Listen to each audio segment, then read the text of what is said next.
Hey neighbors, Heidely ho. Here we are. How you doing tonight? This is the pre-show. Don't worry about it yet because it's nothing to shake a stick at. We're just getting set up. Sound is on, system is on, audio is on. Let me just double check because lately we've been having my audio switch from my USB audio codec, which is this mic, to my computer, and we're on. So we're good.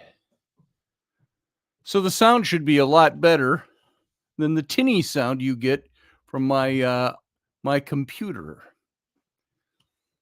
So here we are. How y'all doing tonight? I see some people here. Leslie Holker is here. Good to see you, Leslie. And Dead End Collective. That sounds like it is Niall from Ireland. He said, do you mean the evolution of the brain? No, not necessarily. This is a little strange, and it was strange even for me, this topic. So we'll take a look at it, and we'll see where it goes, and see what you think of it and how it goes for you and everybody. So you said Darwinian evolution in relationship to the mind or psychology of cell reproduction. Wow, don't know where this is even going to start from. I don't either. Well, I do. And we'll talk about it all in just a few minutes and hopefully alleviate your curiosity and anybody else's. We have 30 seconds and we go live over on the radio station. Just got to adjust some lighting here. Boom, boom, boom. There's that. Oops. Oops. All right, folks. In just a few seconds here, I'm going to go dark. Sit tight. We'll be right back.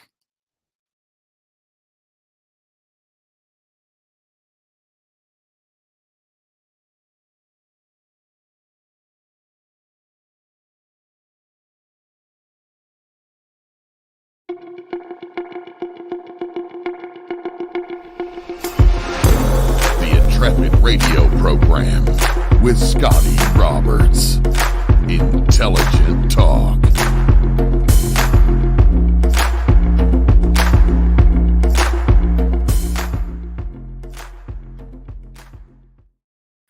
Hey everyone, welcome to the program. I'm your host, Scotty Roberts, and this is my show, the Intrepid radio program, right here on the Odyssey Radio Network. That's Subspace Odyssey Radio to all of you. And you can find us at Odyssey Radio, ODYSY radio.com. And so come on over. That's where you can hear the audio version of this show and any archives of the audio version of this show. And meanwhile, you can come over to see the simulcast on my YouTube channel. That's youtube.com/Scotty Roberts. And while you're there, you can join the world's best chat room. So you can come on over and chat during the show. You can talk about the topic at hand, or you can talk about other things with everybody else. My eyes are fuzzy because I've been staring at the screen with my readers on all day.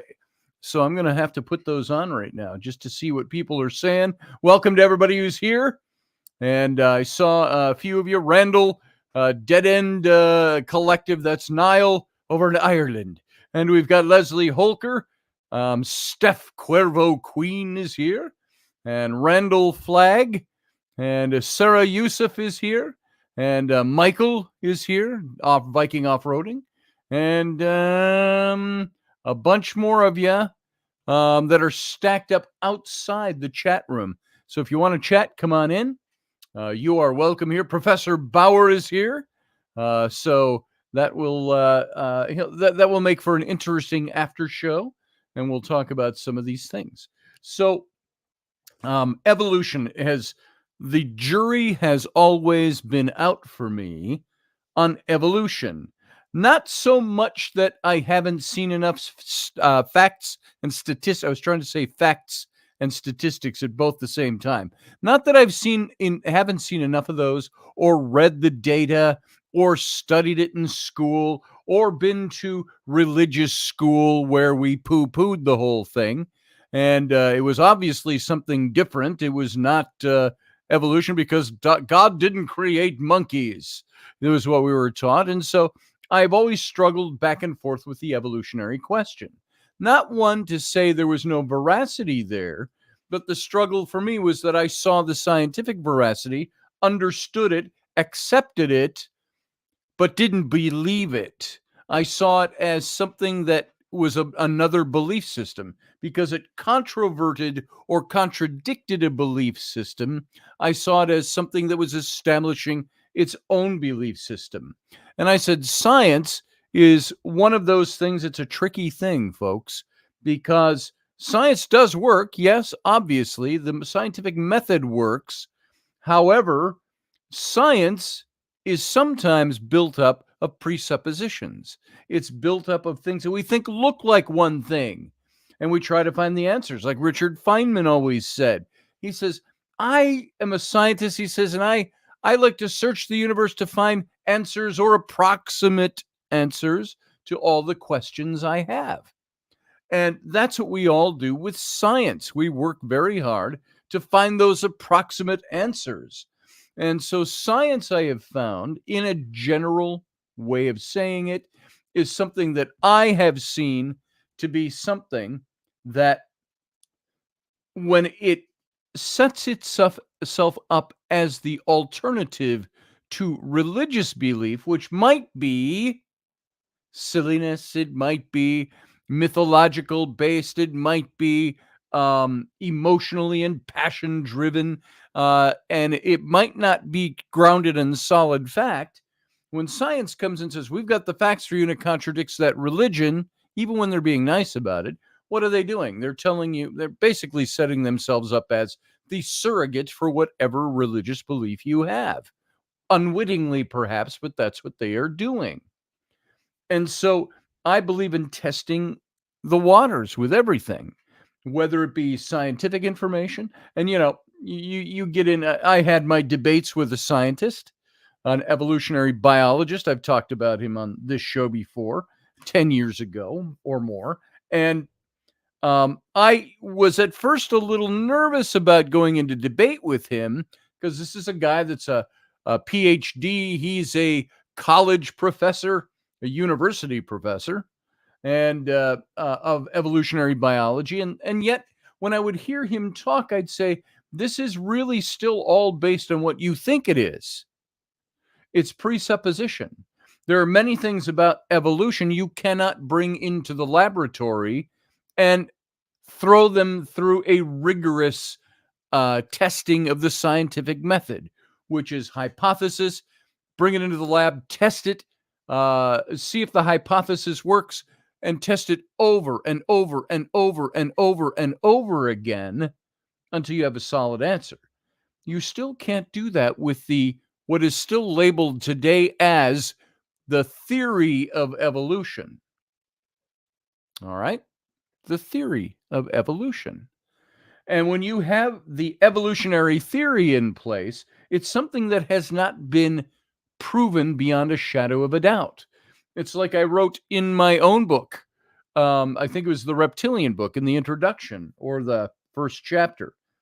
I said, it might even be the Nephilim one. I think it's the Nephilim one. Yeah, hang on. I got it right here.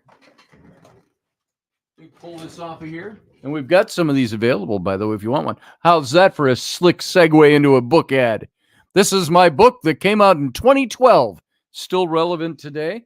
If I go to this and look at the section, there's chapter 1. I named chapter 1, and I've read from this a couple of times on the show before, but I named chapter 1 Science Almighty. And kicking out the props kind of thing. So Henry Poincaré, Science and Hypothesis, 1905. He wrote, science is built up of facts as a house is built of stones.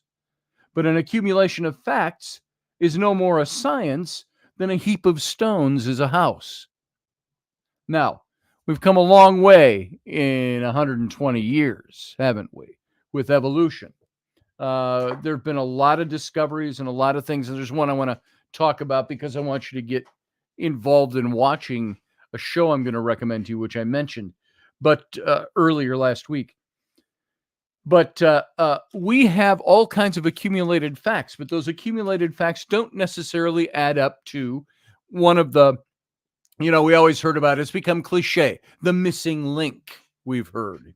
And we keep hearing all these things about the missing link. What are the link between all the different discoveries we have of the different stages of evolution, from Australopithecus all the way up to, Neanderthal, Cro-Magnon, modern man, so on.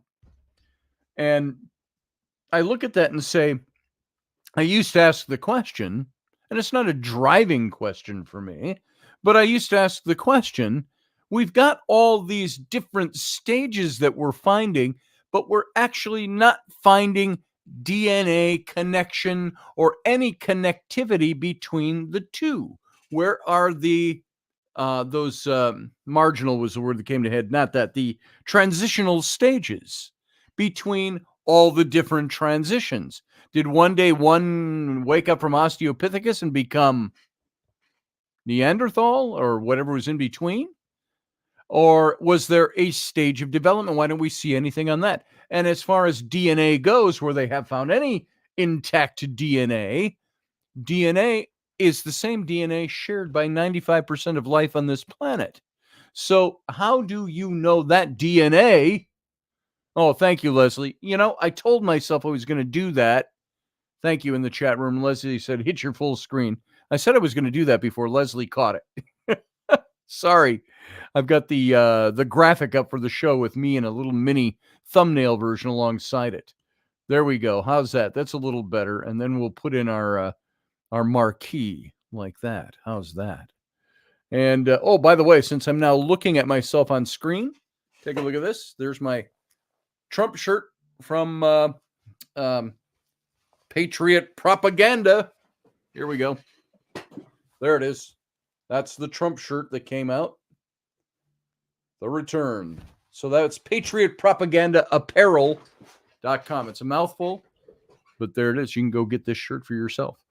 Anyway, thank you, Leslie, for reminding me of that. So where was I? The different stages. I would say, why are we not seeing connectivity between all the stages? And I heard somebody say, well, yes, they have. They found like Lucy in Africa. And I said, well, how did they connect her up? They're presupposing that Lucy might be the connecting between this and that. And I said, I don't think that that's the case.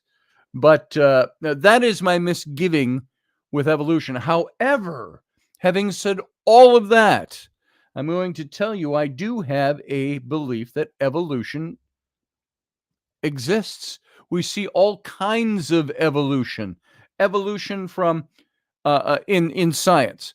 We see it also in we use the word evolve for just about everything in life. I've seen him evolve from a schoolboy to a PhD, something to that effect. So we see all kinds of evolution. We see all kinds of change. Do we see evolution in the planet? No, still we see things that we believe are evolutionary. And so this is the basis of what I want to talk about tonight. And before I get too deep into it, I do want to talk to you about a little show that I watched. I don't know how much detail we got into with this last week, but tonight I'm talking about the new science of psychology and evolution. And it's, psychology and evolution have really had this difficult relationship, believe it or not. But there's a little wrinkle I'm going to throw in here. AI, artificial intelligence, might mend that rift or that difficult relationship between psychology and evolution. Now, there's some key points that I want to get to tonight. One is that our modern perceptions of social groups can lead us astray from logically valid scientific inference. You catch that? Our modern social groups, our perceptions of our social groups, this social group we're in right now, that's a social group. Perhaps not a bubble, but it's a social group. Our perceptions of groups can lead us astray from logically valid scientific inference. Number two, the complex relationship between human behavior, evolution, and genetics is not that well understood yet. We still don't know. And this is something where I want to mention this show. Again, I'll come right back to this after I make this third point. AI, artificial intelligence, approaches like computational evolution will allow us to simulate evolution and its effect on behavior. So AI is being incorporated here to study this. And the fourth point, the main points we're covering tonight, computational evolution allows us to test hypotheses about how and why we evolved different capacities. In a sense, it's like all the tech that's been developed over the years to prognosticate weather patterns. That's the way this is being used, in a sense, just in a sense. Now, there's a television show I watched that I would really highly recommend for you to watch. And I did mention this before, because we did have some minor conversation on it. But I had a nice talk with Dan Madsen the other day, and he was going to go watch this show. Let me find the exact. I'm going to post a link to it while we're talking. But it's a show I saw on Netflix. And this show, oops, I don't want to play the link. This is a trailer for it. And I'd like you to, when you get a chance, you can even do it during the show if you want. If you can pay attention to me and the chat room and watch this. It's a trailer. It's a couple of minutes long. But let me post this in the chat room, and let me tell you about it for just a second. There is the link that is posting for this. And this show that I saw, it's called Origin or Origins, or I'm sorry, not Origins, Unknown, colon, so Unknown, Cave of Bones.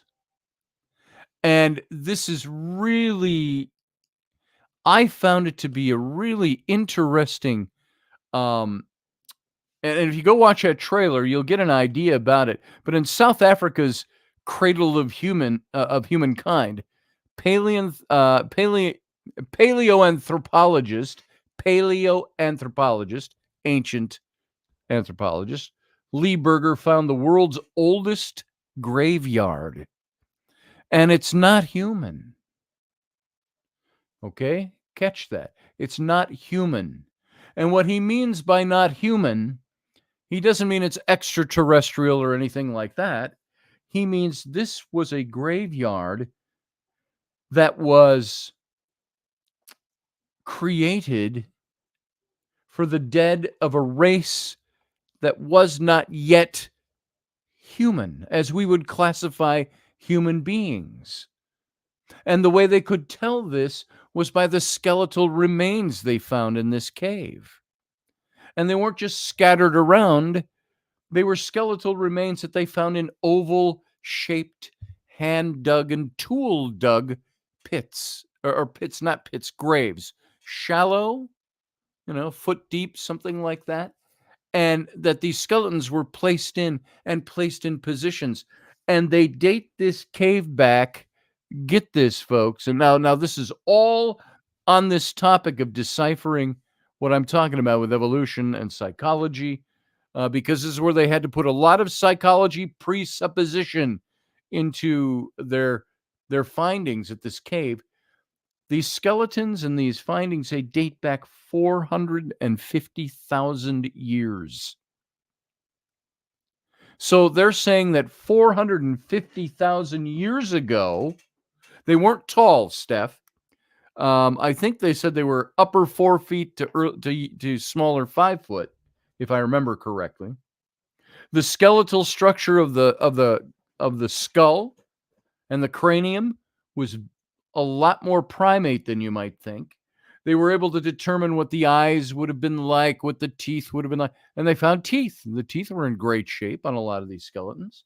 If I remember this correctly, they found over 150 skeletal remains, or 150 different skeletal remains in this place. And what's interesting about it, if you kind of look at the screen, they enter this cave, and they travel down this cave into this huge cavern, not like, the big mammoth caves or anything like that, but a bigger cavernous cave, maybe the size of a house or something. And then they go through a small tunnel that's so tight they're crawling on their bellies to get through, and they come out the other side into a much bigger, like 2 houses type of a cave, and they find remains of, still sitting in there, remains of a fire that had been burned there, or several fires that had been burned there. They find remains of bones of animals that were cooked there. They find, and then they go down this, it's not a tunnel, it's just a narrow passageway, and they have to go up and climb up on like a internal hill, and then it drops down about 30 meters, they said, so about 90 feet thereabouts. A very narrow, and they lower down into that cave, and they come out into another cave where they found the graves. And it was really something.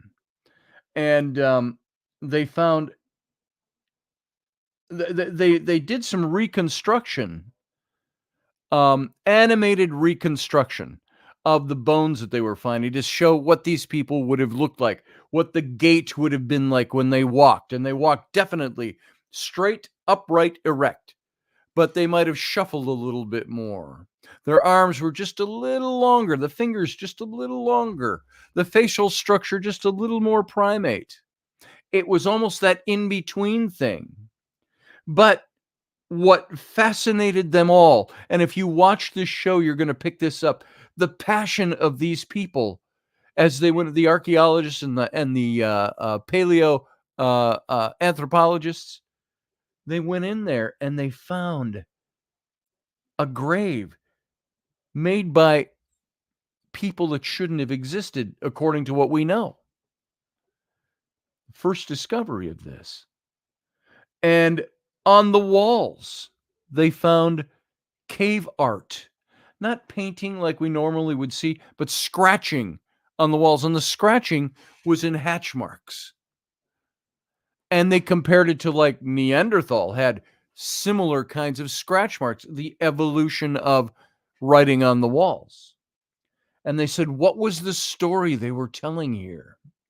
And then they found one of the most unique things, and I don't want to give this away, but I don't want to give this away. Well, by the way, Niall, in answering to that, they found these fire pits, little fire pits that had burned at several stages along the way through these tunnels. And they all dated back. The carbon dating on those was 450,000 years. And they were like passageway lights that they had set up, so they knew fire and how to use fire. And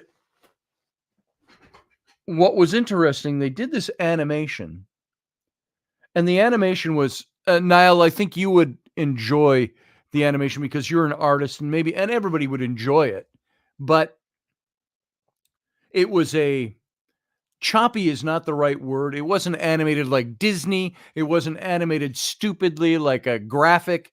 It was in very muted tones and washy looking, and the lighting in and out. And I almost equated some of the work to some of your art, Niall, as they were depicting what these people would have looked like, according to the skeletal remains. And then they went into, there was one major discovery in this, and you'll see it if you watch the show. One of these graves was so delicate they couldn't dig it out. They couldn't brush out the bones. They thought it would just crumble. So they poured plaster over it, and they dug underneath, and they removed this whole grave and then wrapped it in a plaster cast so it wouldn't fall apart. And they raised it up out of that 90-foot drop and out through all the cave tunnels. They brought it back and they did an MRI on it. And they saw what looked like a stone about this shape. And they couldn't quite tell what it was. They could see the bones. You know how MRIs look at the different levels. Well, so they took it to a much bigger, and the show will tell you who and where. And they got a much better look, high resolution look at this thing. And it was a stone knife. And it was in the shape of a crescent. It came to a point on one end, and the other end was like the knife and then a handle that curved with the finger holds chipped out like flints, like a flint chipping. It was worked. And how they found this knife in this grave wasn't just placed in the grave. It was in the hand of the skeleton with his hand closed over the top of it. So after they buried this person, they placed this knife in his hand. Unknown, Cave of Bones. That's it. On your watch list for sure, Niall. You've got to see that. And so they were so fascinated. And there was a man that was one of the scientists, probably around 60 now. He was in his late 50s when he did this, when they filmed this documentary.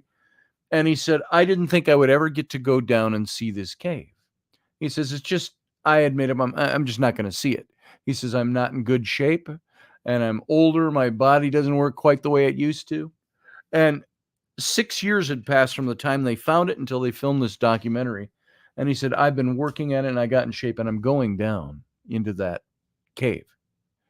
And he did. He made it down. They helped him. All the other workers and the climbers, they got down in there. And he sat in there. He was the first one that noticed the cave carvings. But he sat there, and it's very passion-driven. You're watching the show, and the music is very soft. It's because he's very quiet, and he's just looking. It's his first look at this cave. And you could feel the emotion of it. And they're showing in these animations, too, and he's talking about it. What did they do when they buried? Because it's obvious they dug out the ground. And this tool they found was probably the tool they used to scratch the message into the wall and then put it in the hand.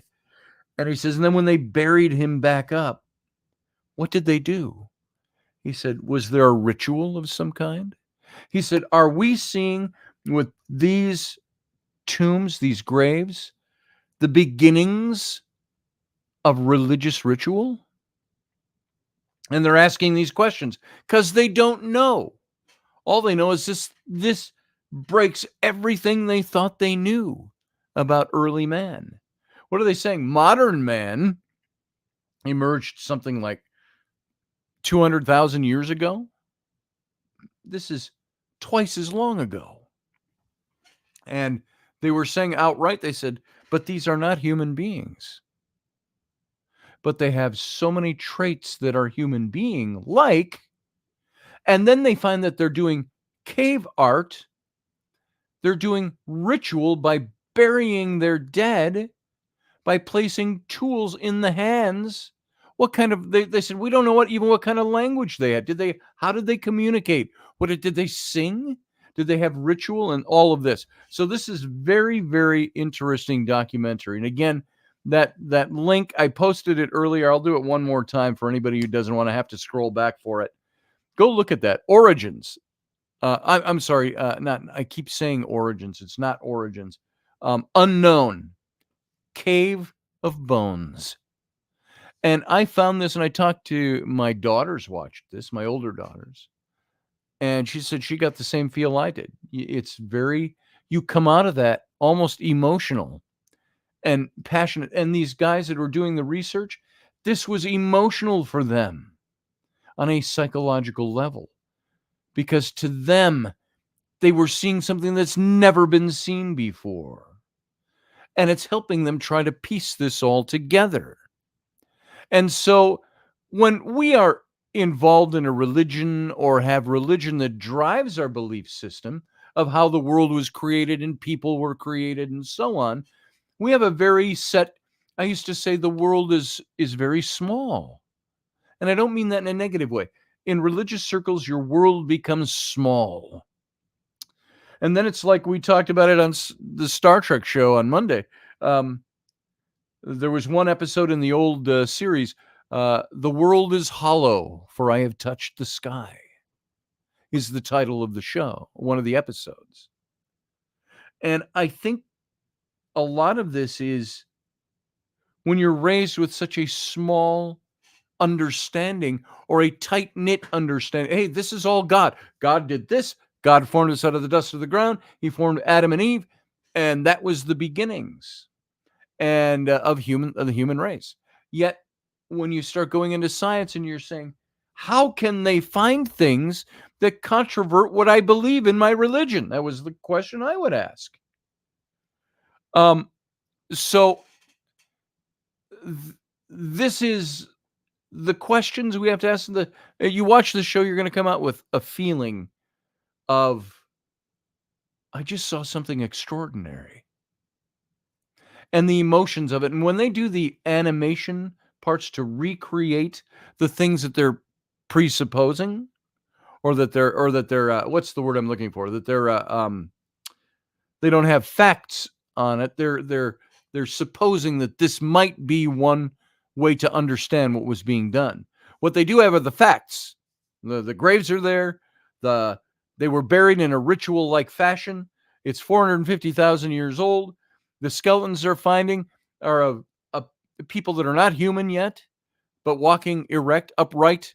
They found stone tools. They found stone art, cave art. They know all these facts, but they don't know anything about these people. And so this animation helped with that. So watch that. I think you'll get something really interesting. Yeah, Leslie says the Bible never specifies what form man was when God created them. No, but they do talk about Adam and Eve being the first. Adam and Eve's sons, one son murdered the other and then goes off and builds a city somewhere. So it's like in a very short period from creation of the first humans, according to the Bible, you've got the creation of the first city, and so on and so on and so on. So I think it's presupposed biblically that we're talking about perfect modern man when we're talking about Adam and Eve. But I think there's room for interpretation. We're not going to get into that so much tonight. But let's get into this. From popular culture to the dark corners of the internet, there's so many claims about fundamental differences between people on the basis of gender, racial or ethnic groups, sexuality, other social distinctions we make. Sexism and racism are often based on this tacit assumption that one group is better or more well suited to certain roles than another based on their genes. And one of psychology's most important roles is to inform and, where appropriate, correct these claims. Yet fields like evolutionary psychology have a reputation for perpetrating them. So one of the reasons for this is that the relationship between behaviors we observe in humans, including real or stereotype differences between groups of people, and the evolutionary process is a really complex one. It's extremely difficult to study the evolution of any species, but it's especially difficult with humans because our evolution cannot be directly observed. We can't watch it happen. We are a product, we say, of evolution, but we didn't see it happen. And like I said before, we see all these stages that have been brought to us, but we don't know if that one skeleton represents a complete evolutionary stage between two forms of early humanhood. We don't know it. What we do know, the show, I think, answers some of that to a certain degree. Our intuitions, our observations about the world as it is, and the social perceptions that we formed can contaminate our understanding of why people are the way they are. And it can even contaminate the supposedly scientific study of things like gender and race. I think it's a very contaminated field.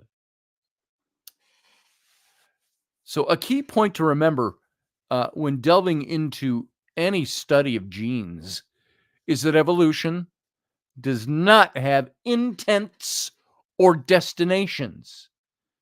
And just because we observe something, a difference between men and women, doesn't mean that it's the result of evolution. Some of the most dangerous applications of evolution are ones that confound cultural and social factors with biological ones. Get that? For example, the observation that race or skin color is related to income in the United States has nothing to do with biological factors, but everything to do with historical and social factors.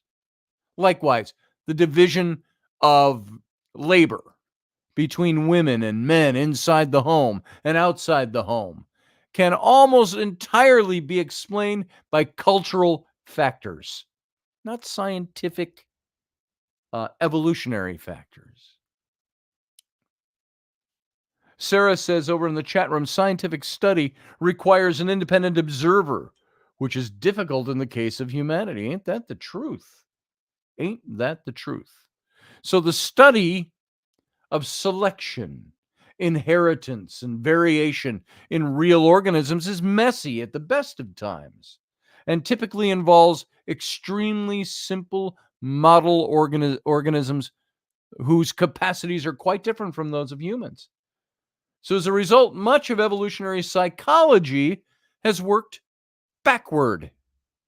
It's identifying patterns of behavior and coming up with evolutionary explanations for why they're observed. The problem is that this approach is a minefield in terms of logical inference. And it's filled with logical flaws. So the process of inferring evolutionary events from contemporary patterns that we see all around us every day, patterns of behavior, runs into this classic inference problem. If we think behavior X was evolutionary advantageous, then we should expect humans to exhibit that behavior everywhere. However, observing behavior X now does not mean it is or has been evolutionarily advantageous. I'm having a problem putting those two words together tonight. And this is not a valid logical inference. There are many, many reasons why we might observe behavior X. It might be something we learn to do. It might be a cultural practice that's been handed down. It might be the side effect of some other evolved capacity. It might be random genetic drift or epigenetic effects, or the result of a bottleneck in human history that allowed only a few random families to survive extinction and pass on their genes to their descendants. So there's no strong reason to think that any particular behavior that we observe, that people do day to day, every day, you look around you and you watch it, even in this chat room, everywhere, we watch behaviors of people. We have no reason to believe that all that activity, all that behavior is one that was directly selected by evolution. Boom. So psychology and evolution have this complex relationship. The validity of evolutionary claims about why we see certain patterns in human behavior boils down to either this invalid inference or to an axiomatic assumption that behavior X should be evolutionarily advantageous. And these types of assumptions are typically based on a caricature of prehistoric environments.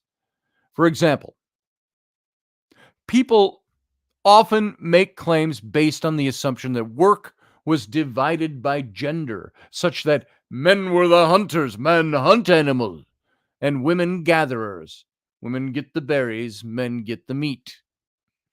And so nearly all of the available physical and DNA evidence refutes this view and indicates instead that women were involved in hunting and nearly all of the other physical activities that men were involved with up until the advent of agriculture around 10,000 years ago.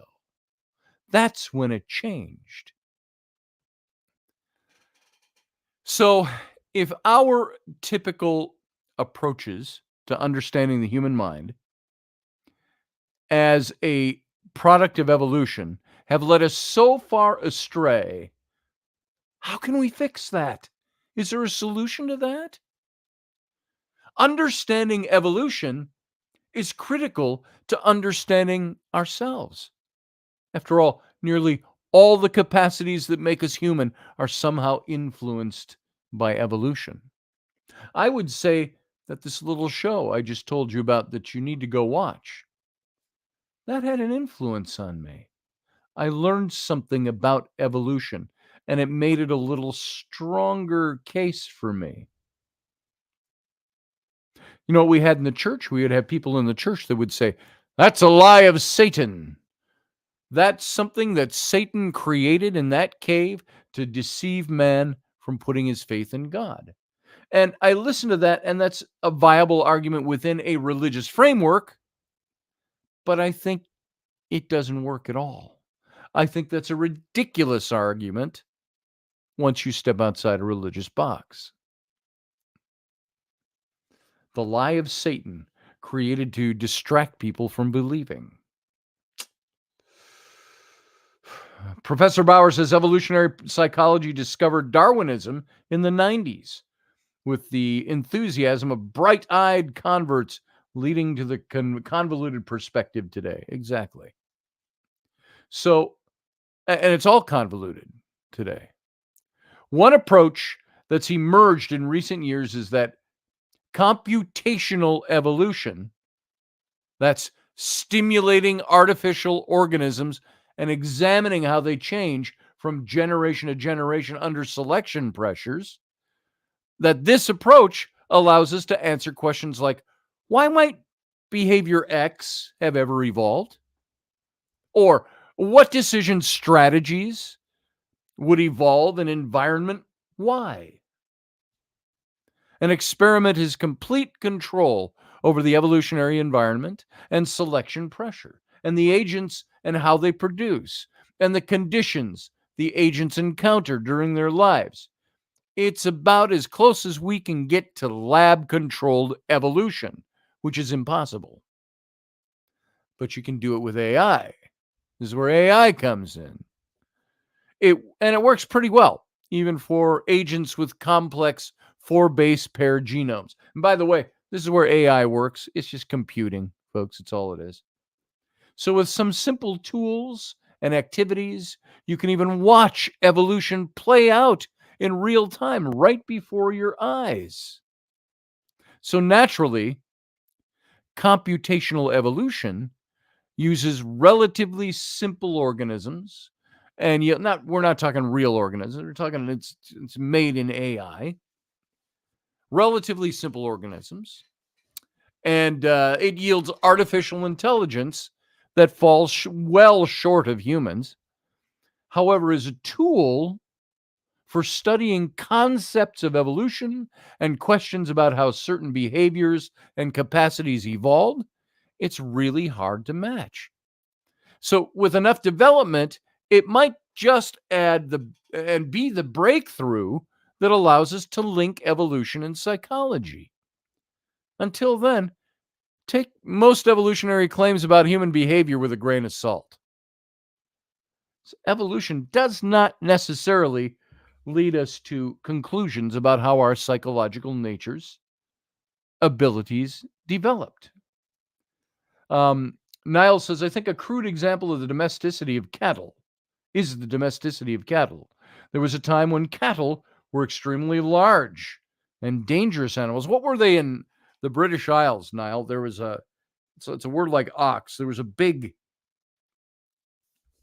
I saw it on some archaeological shows when they're going back into the Dark Age, before the Dark Ages, Bronze Age, and so on, and earlier.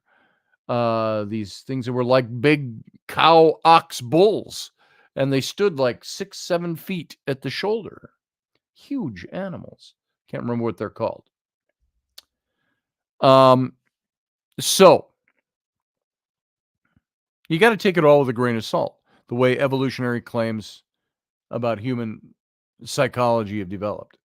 So when someone tries to explain differences in behavior as men and women being wired differently in their brains, we talk about that a lot on this show, frankly, how we're wired differently. We say that's a physiological difference between men and women, that we're wired to do some things this way, women are wired to do things that way.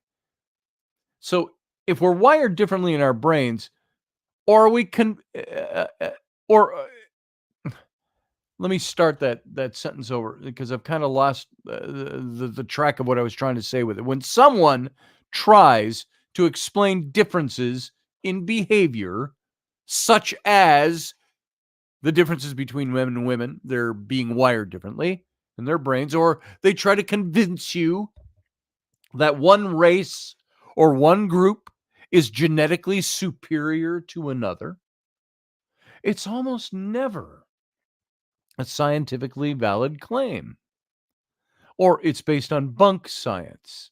It's like the religious science that would say, the sons of Noah, Ham, Shem, and Japheth, and it was Ham that gave birth to his descendants were the dark-skinned peoples of the world, which were to be subjugated. And there was something about Ham being subjugated or more lesser than his brothers or something. And Shem, of course, the father of the Semites, and so on and so on and so on. That to me is bunk science. It's ridiculous science. There is nothing that proves that. It is religious science, which makes it psychological science, psychoanthropological science. And it's not even science many times. It's psychoanthropological speculation, notions, not even valid theories. This is the way we think it is. And this is what we're going to call it. And this is what we're going to do with it. So this whole idea of one race being superior to another, we simply can't study the evolution of human behavior all that well. And human behavior is so strongly impacted by learning, social, and cultural factors that there's no need to point to genetics at all. It's all anthropological, it's social, it's learning, learned behaviors. When it comes to race, we used to, this pops into my mind. Remember the, was it Rogers and Hammerstein or Lerner and Lowe that wrote South Pacific? South Pacific. Wonderful musical. I love musicals. So I'm going to rabbit trail just a touch, but I'm going to make a point with this. It's that whole, some enchanted evening when you see your true love.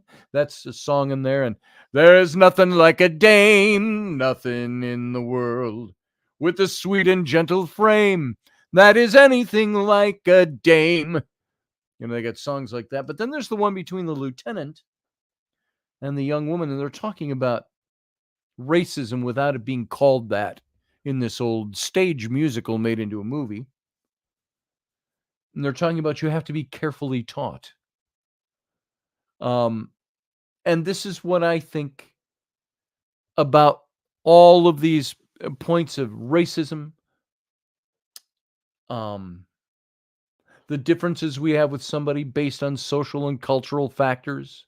We learn those social and cultural factors. And something as simple as you've got to be carefully taught from South Pacific is something that that can give you an idea in a very simplistic, oversimplified way of what it's like. It says, you've got to be taught to hate and fear. You've got to be taught from year to year.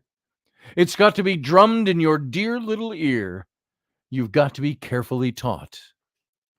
You've got to be taught to be afraid of people whose eyes are oddly made and people whose skin is a different shade. You've got to be carefully taught. You've got to be taught before it's too late, before you are 6 or 7 or 8, to hate all the people your relatives hate. You've got to be carefully taught. And isn't that the truth? That's how this stuff works. We're taught. It's cultural. So that's not the main point of what we're talking about, but that is a point of what we're talking about. So we've got all these cultural factors, the learning, the social, all of that. With all of this in place, there's no need to point to genetics because it's all learned behavior. And so in the near future, we might have the tools to better understand evolution and its effect on our capacities. But such a science might be more productive if it focuses on human universals like memory. Why do we remember the things we do? Perception. Why do we perceive the things we perceive? Decision making. Why do we make decisions the way we do? Or language. Why do we speak the way we speak? As opposed to all of our artificial social distinctions. So think of all those things, by the way, those 4 things I just mentioned. When I'm thinking of this documentary that I shared with you, Unknown, Cave of Bones, when they go into doing the animation and trying to figure out what these people looked like, how they would have walked, what they would have done, how they would have acted. This is the anthropological side of that they're trying to figure out, why does this group exist that we never knew about before, and what drove them to do the things they do? They don't have the evolutionary history that we have as modern humans. They certainly don't have the cultural background we have, the heritages we come from.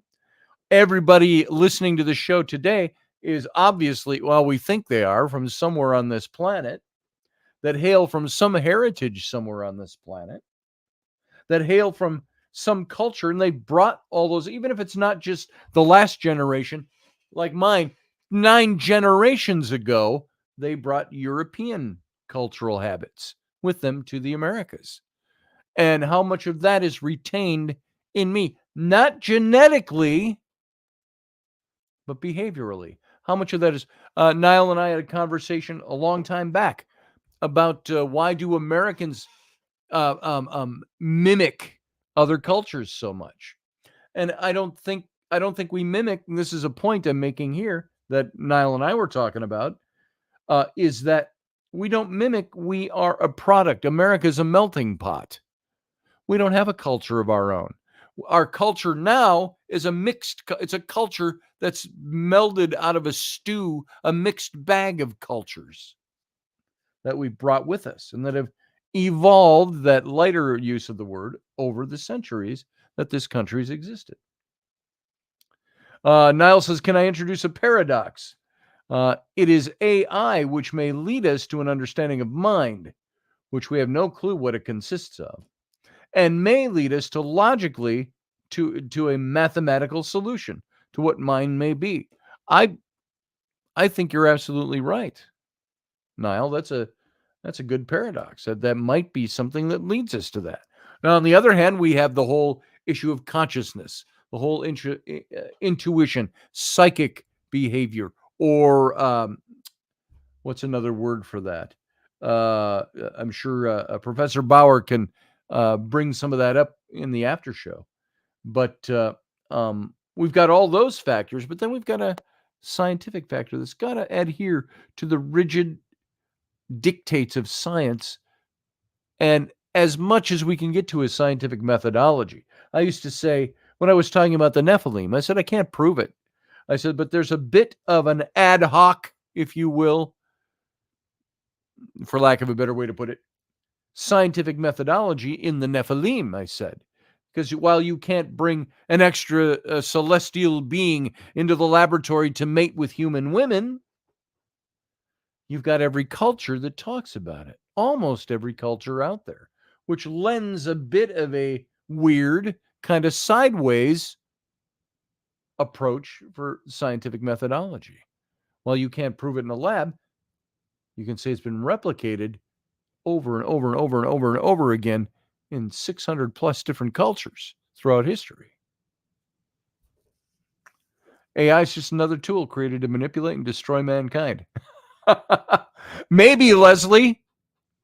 We'll talk about that a little bit in the after show. If y'all stick around, we've got about 1 minute left, and we've got to say goodnight to the radio audience. Radio audience, I want you to know you can come over to my YouTube channel, youtube.com/Scotty Roberts. Go over there, hit this show, and it's still going to be playing over there. And there's no interruption over there once we leave the radio station. And you can join the channel or join the chat room, but you can't just join anonymously. You can use a pseudonym if you want to. But you'll be allowed to talk. You can participate as long as you come over and talk with everybody and let everybody know who you are. Let the moderators know who you are. So, radio audience, we got to get out of here. We got to leave you to your own devices. You don't have to go home, but you can't stay here, as we would say. So, all of you, thank you for being here. Live long and prosper. Join us every weeknight at 9 p.m. Central Standard Time, 10 p.m. Eastern. The Intrepid radio program, a Scotty Roberts Productions broadcast.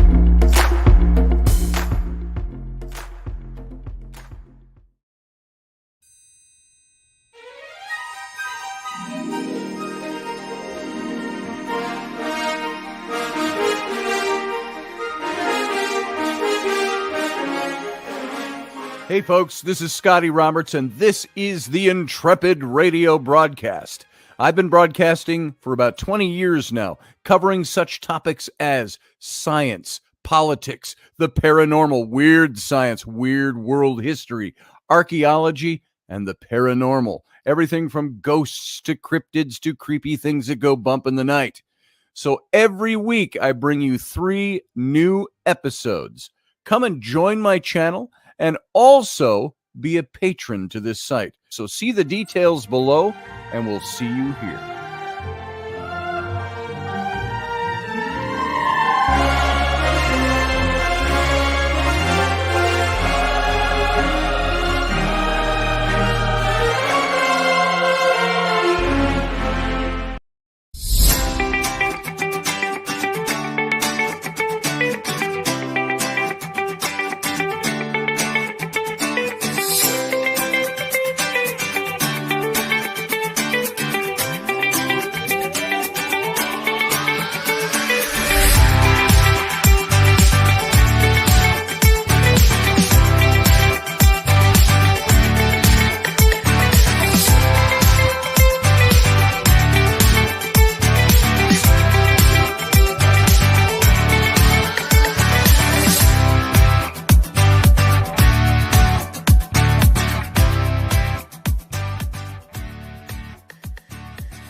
Dave, I love you, brother.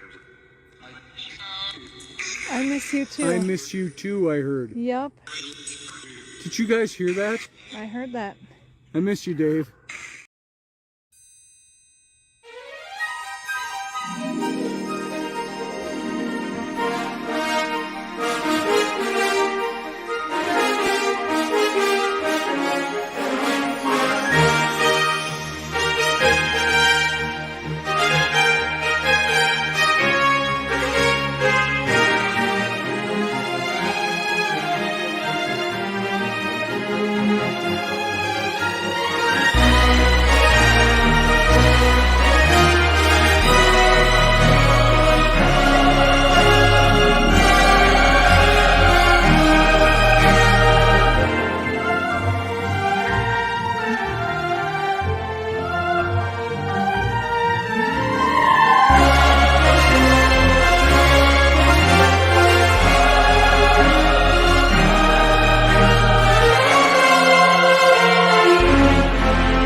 Well, welcome to the Captain's Cabin, everybody. I hope you had a good evening and enjoyed the show. We're going to hit a couple of these topics tonight. We'll talk.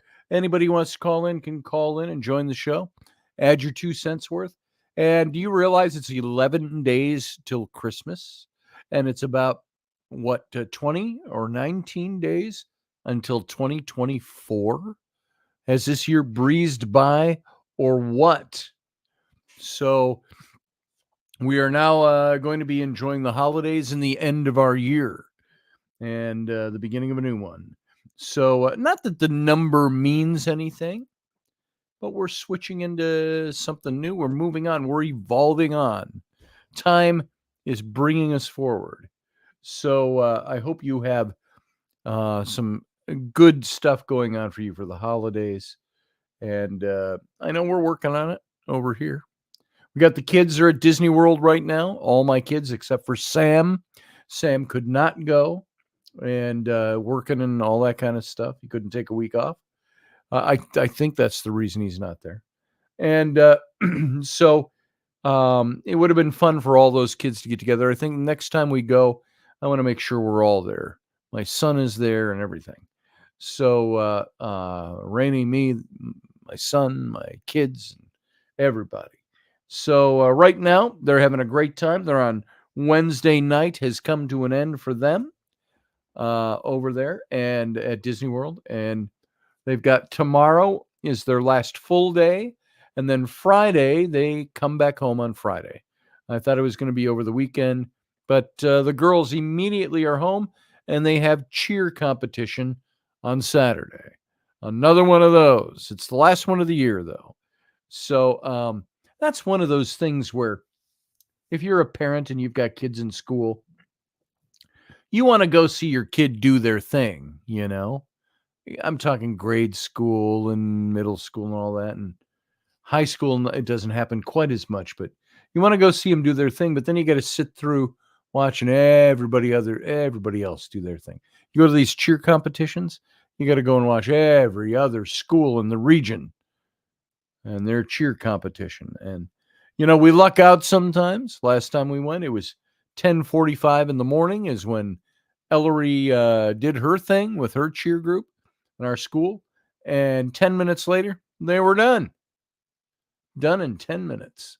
And then she could stick around. They wanted her to stick around until like at 2:30, the awards. It's like, okay, 10:45 to 2:30, I'm sitting with my thumb in an anatomically unlikely locale watching all kinds of school kids do cheerleading. Not my idea of a fun day. Maybe you're different than me. It's not my thing. I would love to go watch my kids in a play up on stage or musicals, choir stuff. Yeah, it's okay. But even the choir stuff with like elementary schools, we're going to have the second graders do this and the kindergartens do their song, then the first graders, then the third graders and the fourth graders and the fifth graders and so on. And it's like, oh my God, I got to sit through 2 or 3 numbers from every grade group till we get to my kids is housed in the middle of that. And you can't just, when your kid's done singing their songs, get up and go, okay, I'm going now. No, you got to stick around. So that's one of those sad things. So Steph says, yep, my kid was a competitive gymnast. The travel is insane. Yep. And hey, since I brought out the book let me do a little plug. You can get this book. I've got 5 of these left on my own. I can get more from the publisher if I need them. But this was my book, The Rise and Fall of the Nephilim. You can pick that up. I've got them here. Contact me personally if you want to. And I also have some of these. Now, I've got more of these stashed in the garage safely. But I think I showed you some of these before. From my book, The Rollicking Adventures of Tam O'Hare, we did. Now, this is the crushed samples I have that were on the top of a box. We have this promo poster that came out with the book, and it's really hard to see it in the reflection here, but you get the idea. It's got some of the illustrations from the book. I've got a few of these on hand, probably about 20, and I'm selling those as well. So if you want one of these, you want it for a Christmas gift or anything, if you got the book and you don't have one of these, we'll make those available to you. Just contact me personally or ask here in the chat room, and we can make things happen and work for you. So as far as how to be an archaeologist, I have no idea when that's coming out. We were hoping it would be before Christmas. I don't think it's going to happen before Christmas. And keep your fingers crossed. I've got other books to work on. We've got other things I've worked on. Patriot Propaganda Apparel is out. I showed you the shirt. This was the Trump shirt. I'm actually working on one shirt right now for Nikki Haley. We're adding to the repertoire of shirts. And that's a company I'm a part owner, but I don't make any money off of it yet. We're going to see if it takes off. And then we've, of course, got the cards that we did, the biblical trading cards. You can go to ancientheroesofthebible.com and you can take a look at those. And of course, they're not my partners anymore. They were my former partners when we first did that set 30 years ago. And now they hired me to come in and create the new artwork and so on. And we're going to be doing more new artwork coming up. So to add to the set. And so they are very evangelical Christian. The owners are. I wanted the writing on these cards to be a little edgier than it is, but they've redone them. And you'll enjoy them still. I like to look at Bible heroes, you know me, through a lens of these were real people in real situations. Sometimes there's a lot of mystical things involved, but I don't like it to be so religiously edgy. It can have a spirituality to it. But they want this to promote a certain religion, so it does to a certain extent. It's all Old Testament characters, but you'll enjoy them. ancientheroesofthebible.com. And you can take a look at that. And so there's kind of my Christmassy type of advertising. If you want to get stuff, you get packs of those cards for $8. You can get the whole set for $48 of 48 cards. And books and all different kinds of things. Again, I wish the archaeology book was up, but it's not. And unless he's going to surprise me with it, the publisher. So there we go. That's all I got there on that front. Let's see. I got some private messages in here. Okay. What am I looking for, Michael? So we've got a bunch of people stacked up here to come in. We've got Professor Bauer is in the wings. We got Michael in the wings. And we got Niall in the wings. So let's bring them all in at the same time.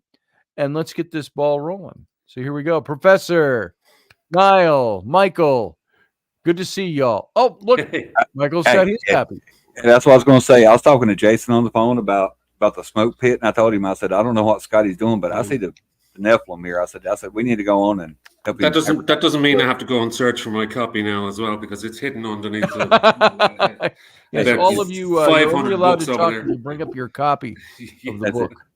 Yeah. I've got the book. Hey, if you buy it directly from Scotty, he will autograph the inside of it. Let me see what it said here. I will. I like to use the word inscribe rather Inscribe. than autograph.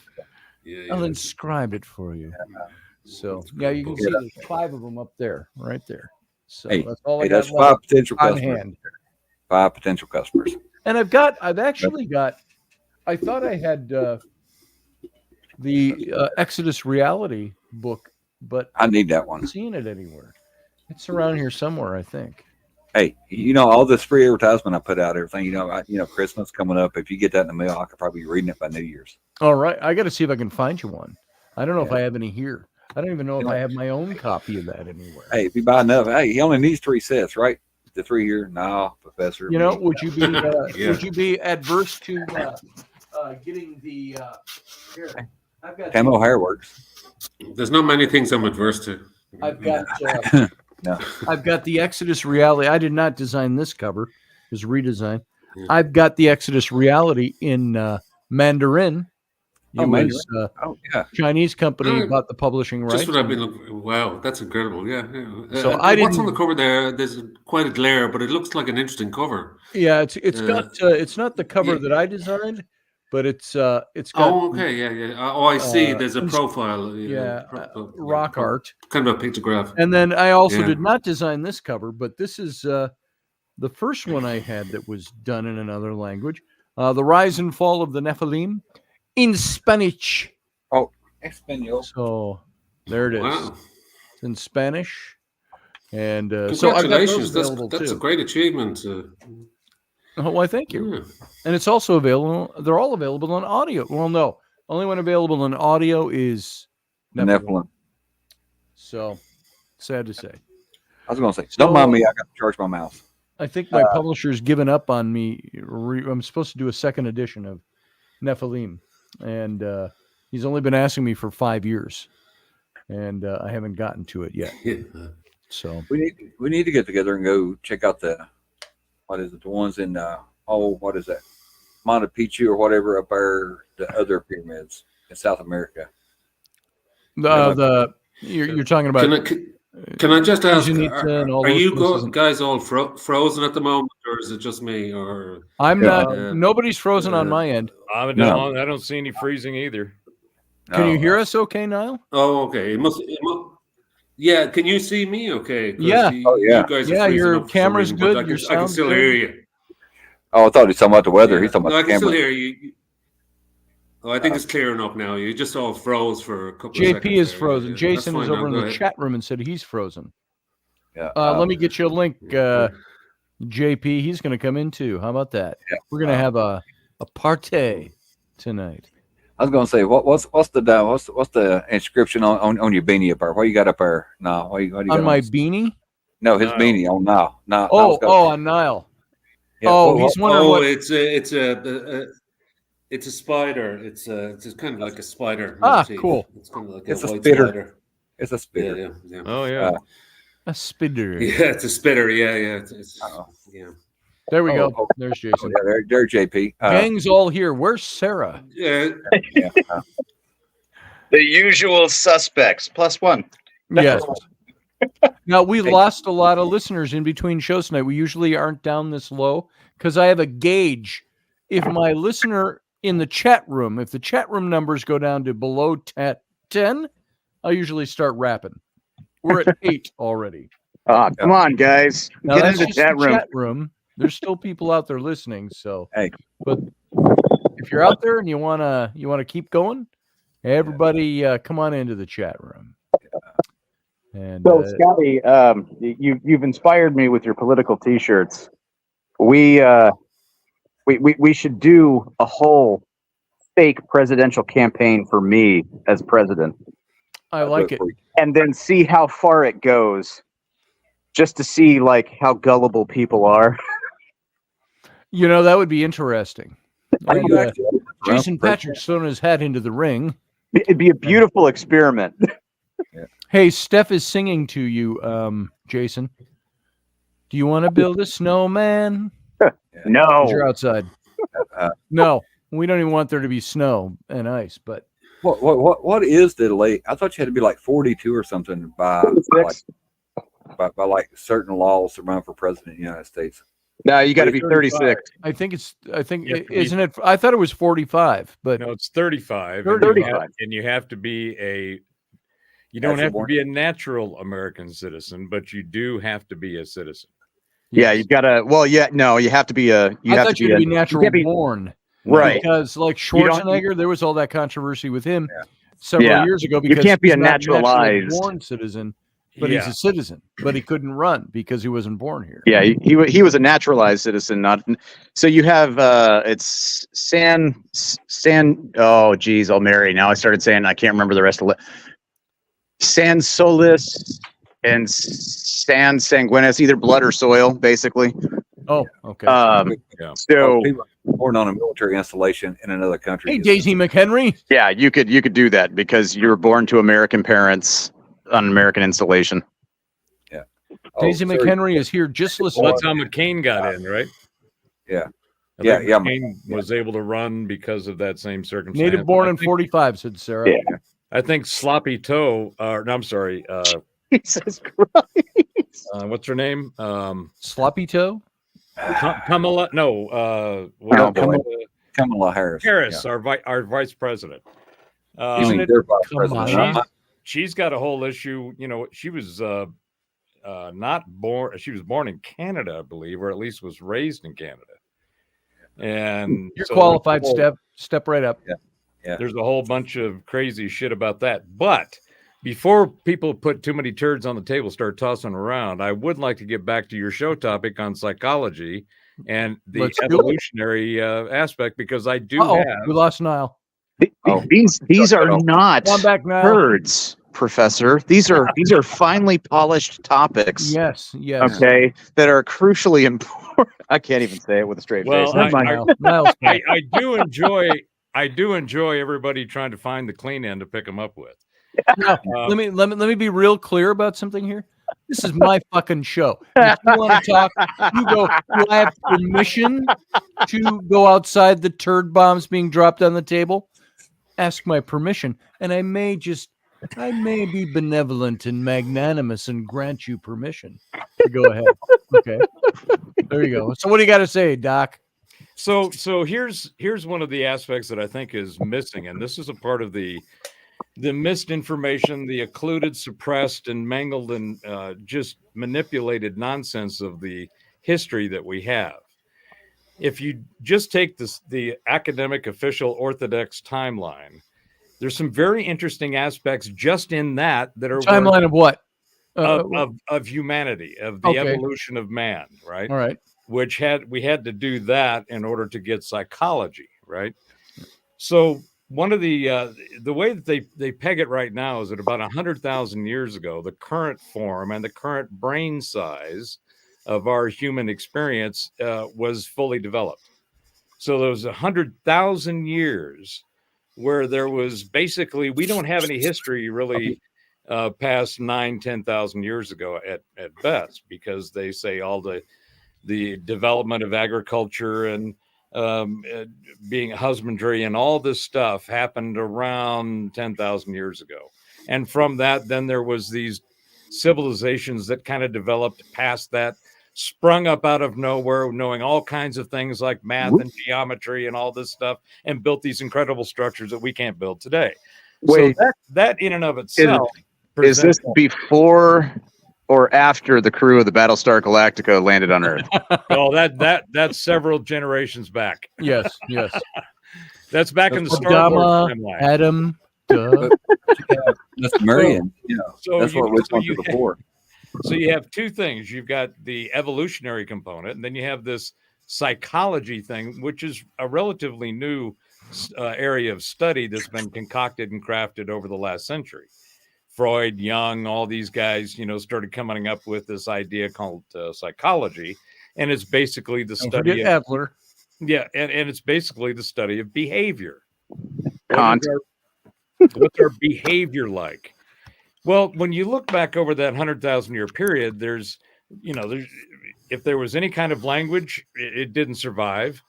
If there was any kind, whatever the technology they had, it's like there might be some pieces. I think the pyramids are nowhere near Egyptian. I think they could go back at least 20, if not 200,000 years. And there are all kinds of other buildings and things that we have found around the world are much, much older than they give us on the timeline. But let's take that 100,000 years and let's say, okay, what do we know in the timeline, the official timeline today? They say, well, 100,000 years ago, the anatomical structure, the brain cavity, brain size was all the same. Now, about 50,000 years ago, we start finding this incredible art.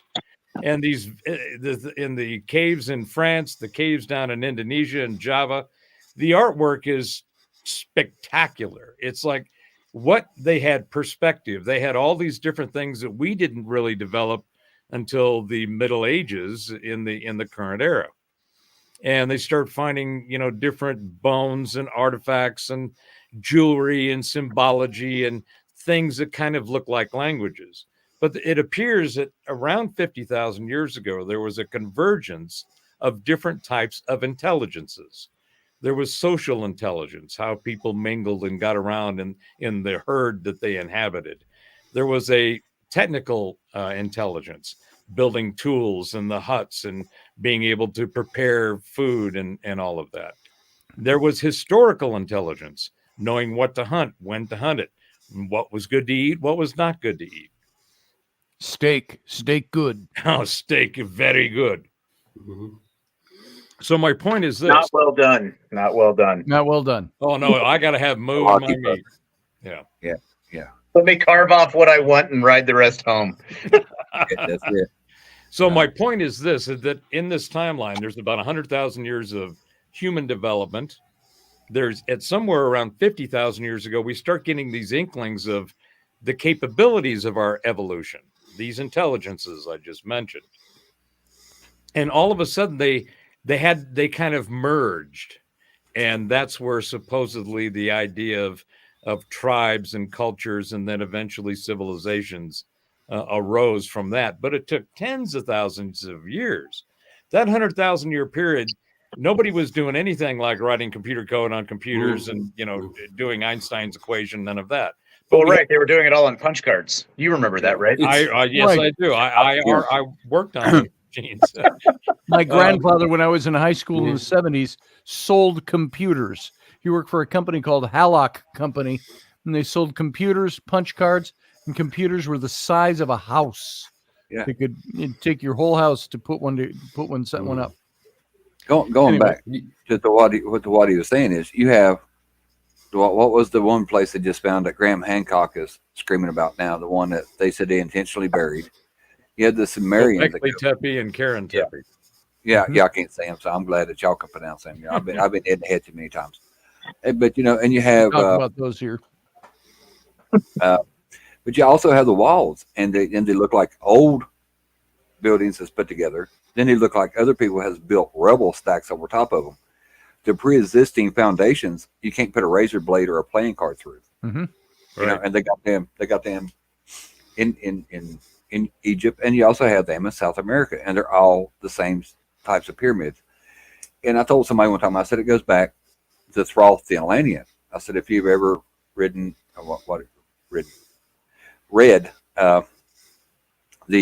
Emerald Tablets of Throth, it covers a lot of that, and it talks about the pre-existing civilizations, and he said, I have been reincarnated many times. But I think if you actually dig into it deep enough, the powers to be don't like it because it does not fit their narrative of control. Right.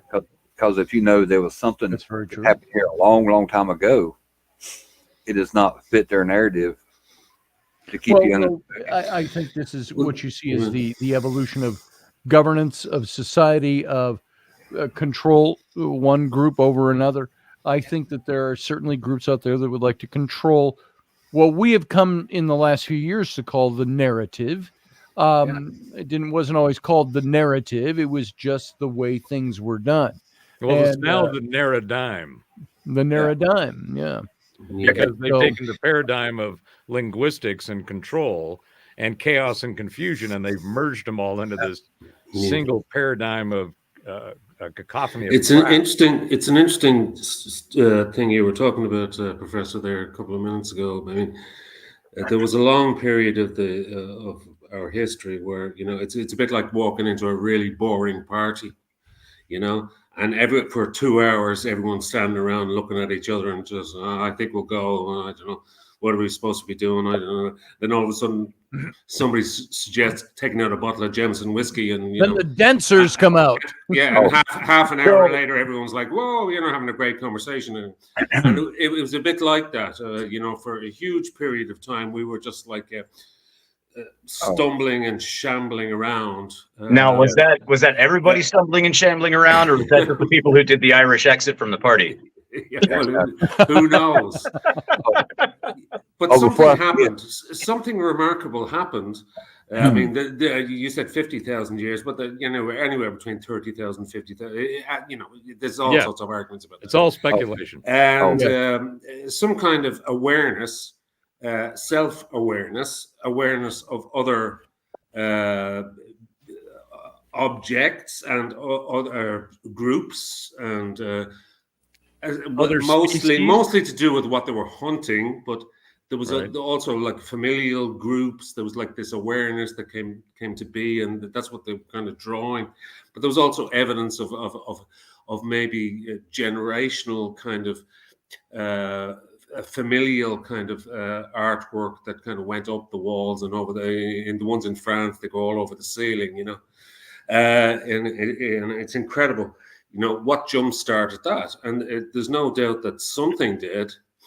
It's interesting. It's interesting that you got to that point, because that's one of the things that I was going to put on as a turn on the table as far as the speculation of what happened. If you go back and you look at when you look at a timeline, there's a whole bunch of layers of data. There's geology, archaeology, paleontology, biology. There's all these different things layers of information that you can kind of gauge. And there were certain things. It's like the Younger Dryas and the end of the last ice age. For decades, once they discovered that there was actually a cataclysmic end to the last ice age, which was around 100,000 or more years based on the ice cores, and the planet was frozen. So this warm period we're in is actually, it's called interglacial. But when they first discovered this massive drop and rise in the temperatures, they had no explanation for it. So, and it happened within a few hundred years. Yeah. It was a dramatic 20-degree increase between the top and the bottom temperature. In some cases, 30 degrees. But they had no idea. But they found it. They said, well, we know it's here, but we have no idea how or why or when this came from. I fell asleep last night to watching the TV, and I woke up in the middle of the night at some point, and there was a show on the last glacial age, and the show is specifically on the glacial forming of Loch Ness, and that rift, that whole valley rift going down from northeast to southwest. I was going to say, Scotland. Our YouTube must be the same algorithm, because I got that yesterday or day before. Oh, you got that too? Yeah. But it was very interesting. Speaking of glacial. Well, it just goes to show that, I mean, every time I used to be I bought into the whole climate, the global warming and then the climate change. And I started trying to figure out how to understand it. The more I dug into it, the more I found out that it was extremely flawed at a minimum. And it was nefariously and maliciously crafted and pushed at worst, because it's all crap. I mean, literally, they've got 29 different. We're getting off topic here, but you know, there's over the. Don't go too far. We're good about doing. We only got this much time. The IPCC that does all this climate crap. You know what they've got? They have 100 models that they have at their disposal to do their predictions, and that's all it is predictions. They're doing trends analysis from the data that they've acquired. Of those 100, they only use 29. Those 29 models have been around and substituted, and some are new over the last 30 years, because they'd find one model was just always constantly wacky. Another model went in one direction, another one was in another direction. And they had all kinds of variables where these things there wasn't a consensus of graphing it through these models. And so what we have right now is a consensus of statistics that were put together by men, models, math, and machines to arrive at the conclusion that this is bad stuff. Well, I tell you, they found what they look for. It's it's interesting that you talk about all that, but I think really what we may actually be looking at with the current global warming opinion is really the influence of consuming entirely too much Heinz ketchup. Yep. Cow parts. But I was going to ask you because in history they said. I'm so glad somebody got that.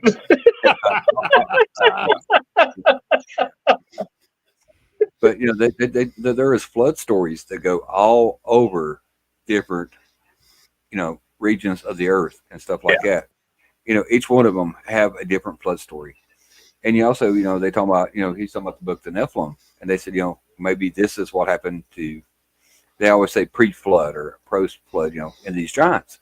Everybody's like, oh, that's made up. I said you believe the Bible. And they talking about the giants that were so big that the Israelites thought they looked like fleas beside them. Grasshoppers. Grasshoppers. Yeah, and not the Native Americans. Oh well, he closed down. Insect, right? Yeah, I was going to say insect. I couldn't remember what one it was. And then you have the Native American tribes that said, "Hey, we run all of these giants that would kill our tribe. We burn them in this cave, in western United States." And it's like they pick out the history and the data they want to fit their narrative. And sure. And Jason can probably relate to this, and it's probably worse for him now than it was for me when I got out, because he still works, in that industry. But there's always well, what does the optics look like? If you do this, what does that project? What is the optics of this?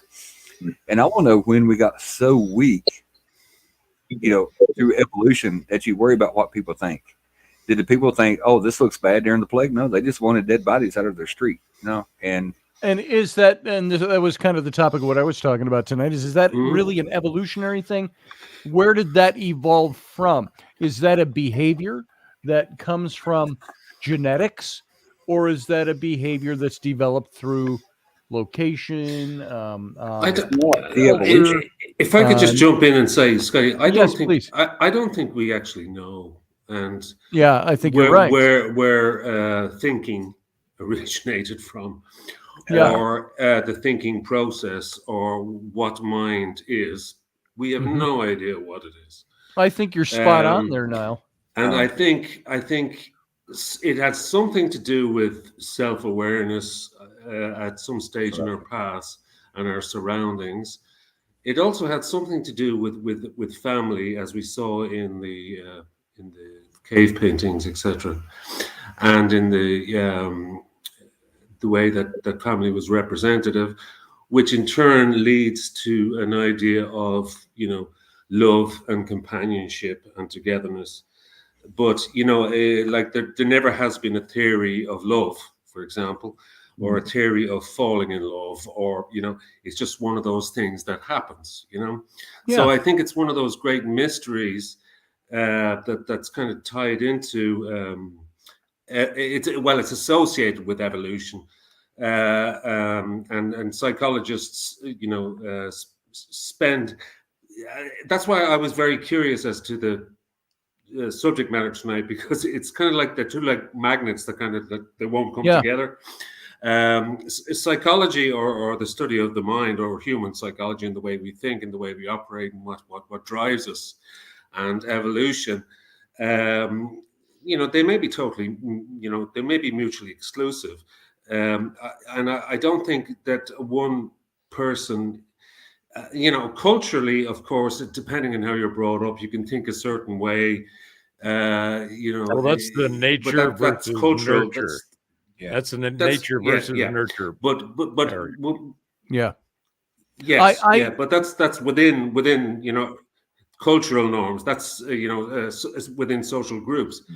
But as regards mind, and the evolution of mind, there was a dramatic jump that it did occur in the far distant past. That's kind of inexplicable, Yeah. Well, would you like to hear a some kind of awareness?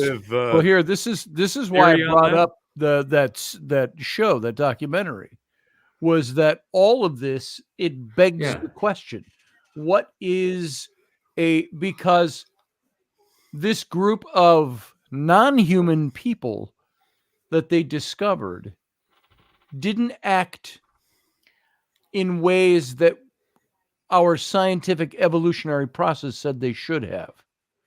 It was very different. It Well, was how do outside we the know that norm, and they asked scientific the process questions, is what kind of correct? emotion did they have?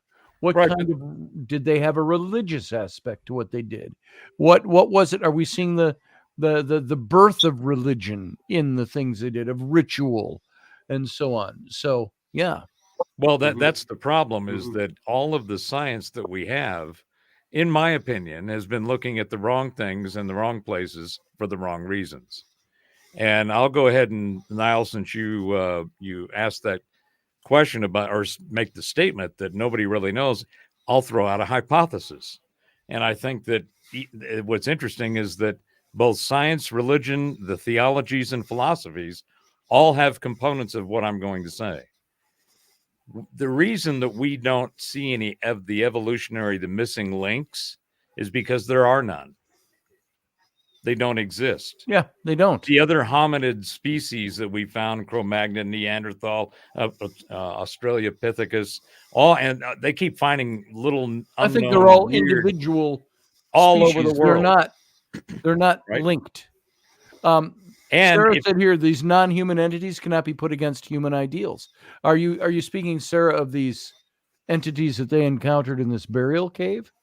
Is that what you're referring to specifically, or just a more general statement? But come on, I Sarah, agree just with join in. We need some help in here. Because you think about it, they said that everybody still have a little bit of Neanderthal DNA in them, and they said that people was crossbreeding between hominus, whatever, and Neanderthal and all this. Not a whole lot of difference between Neanderthal and current man when you come down to it.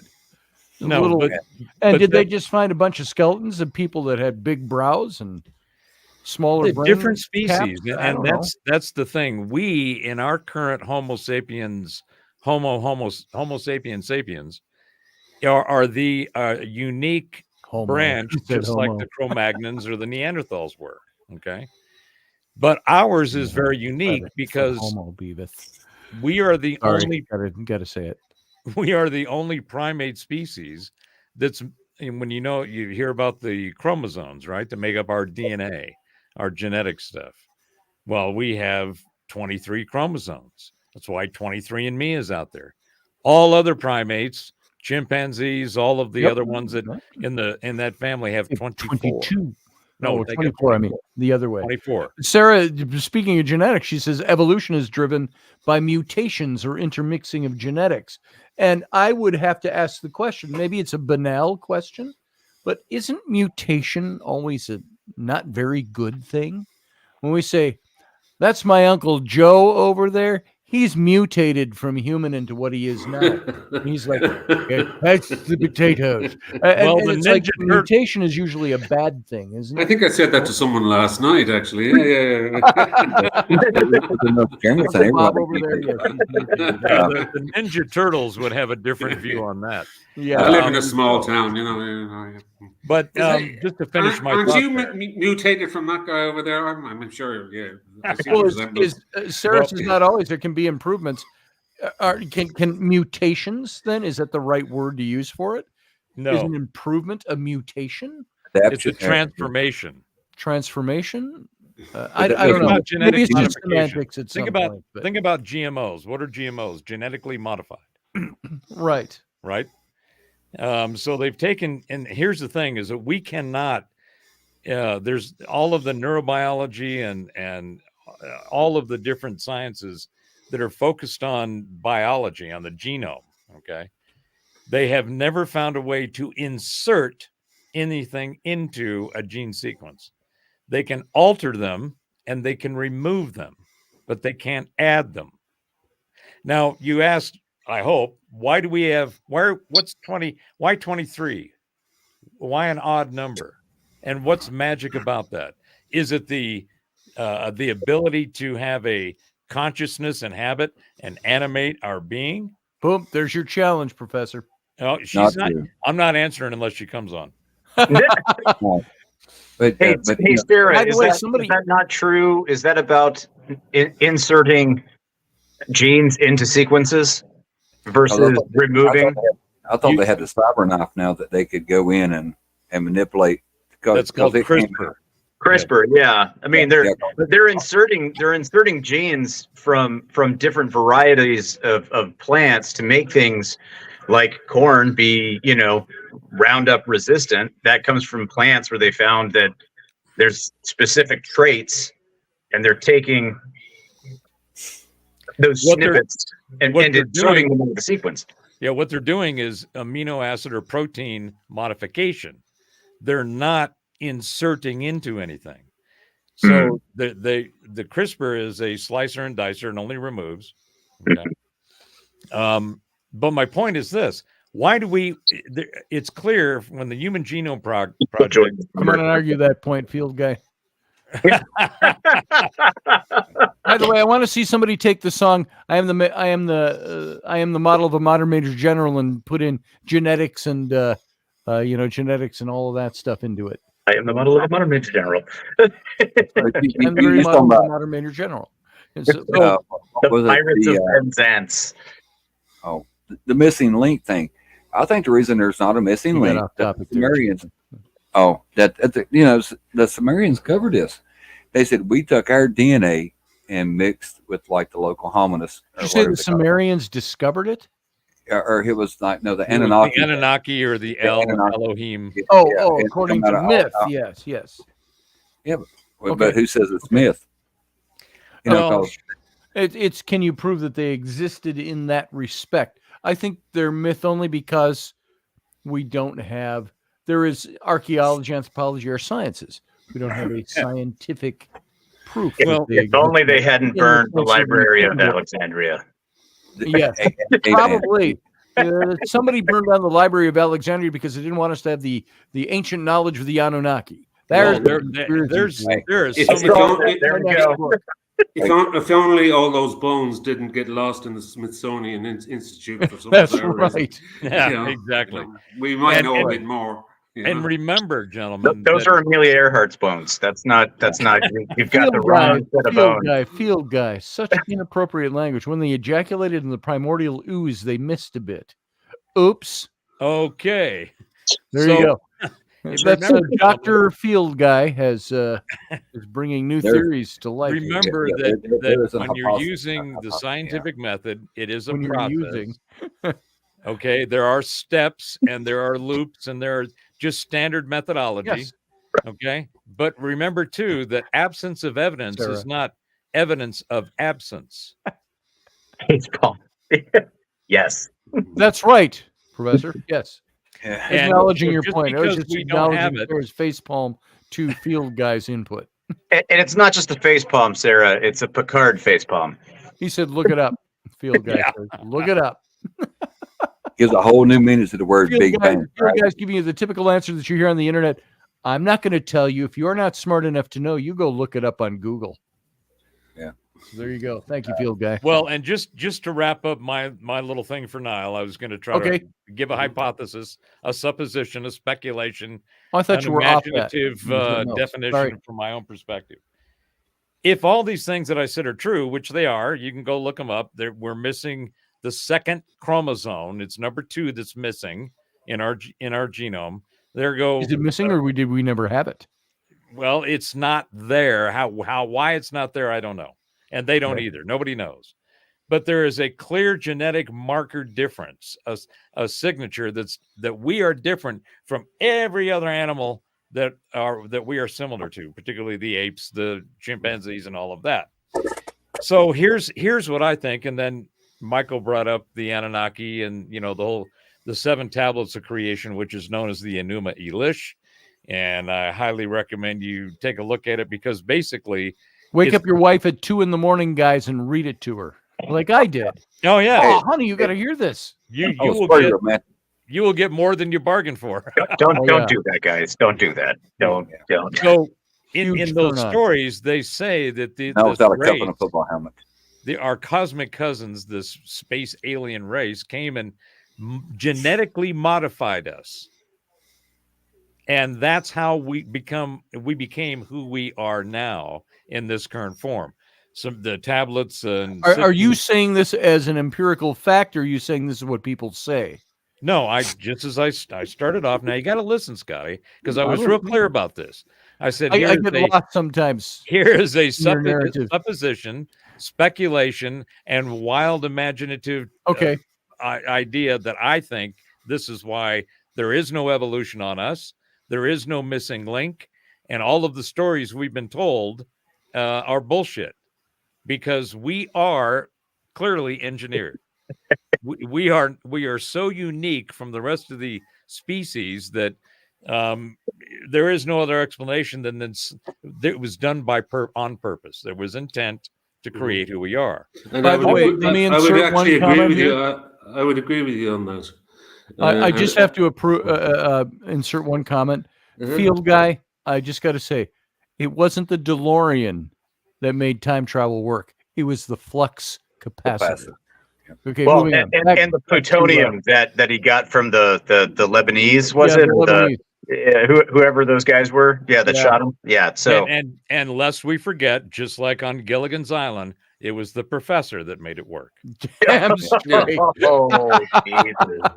It's always the professor. I had to throw that in. You opened the door, I stepped on it. So anyway, I think we are. That couldn't patch a hole in a boat for 9 seasons or whatever. I think that we are genetically related to the hominids that were here and this other race from some other planet. We are essentially aliens.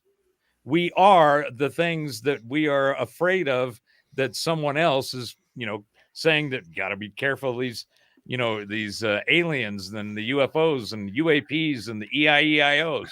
I mean, that there's this nonstop cacophony of stuff that is truth that's been manipulated to control us through fear. Which is a perfect segue into psychology, Professor. Because that's why we're so unhappy.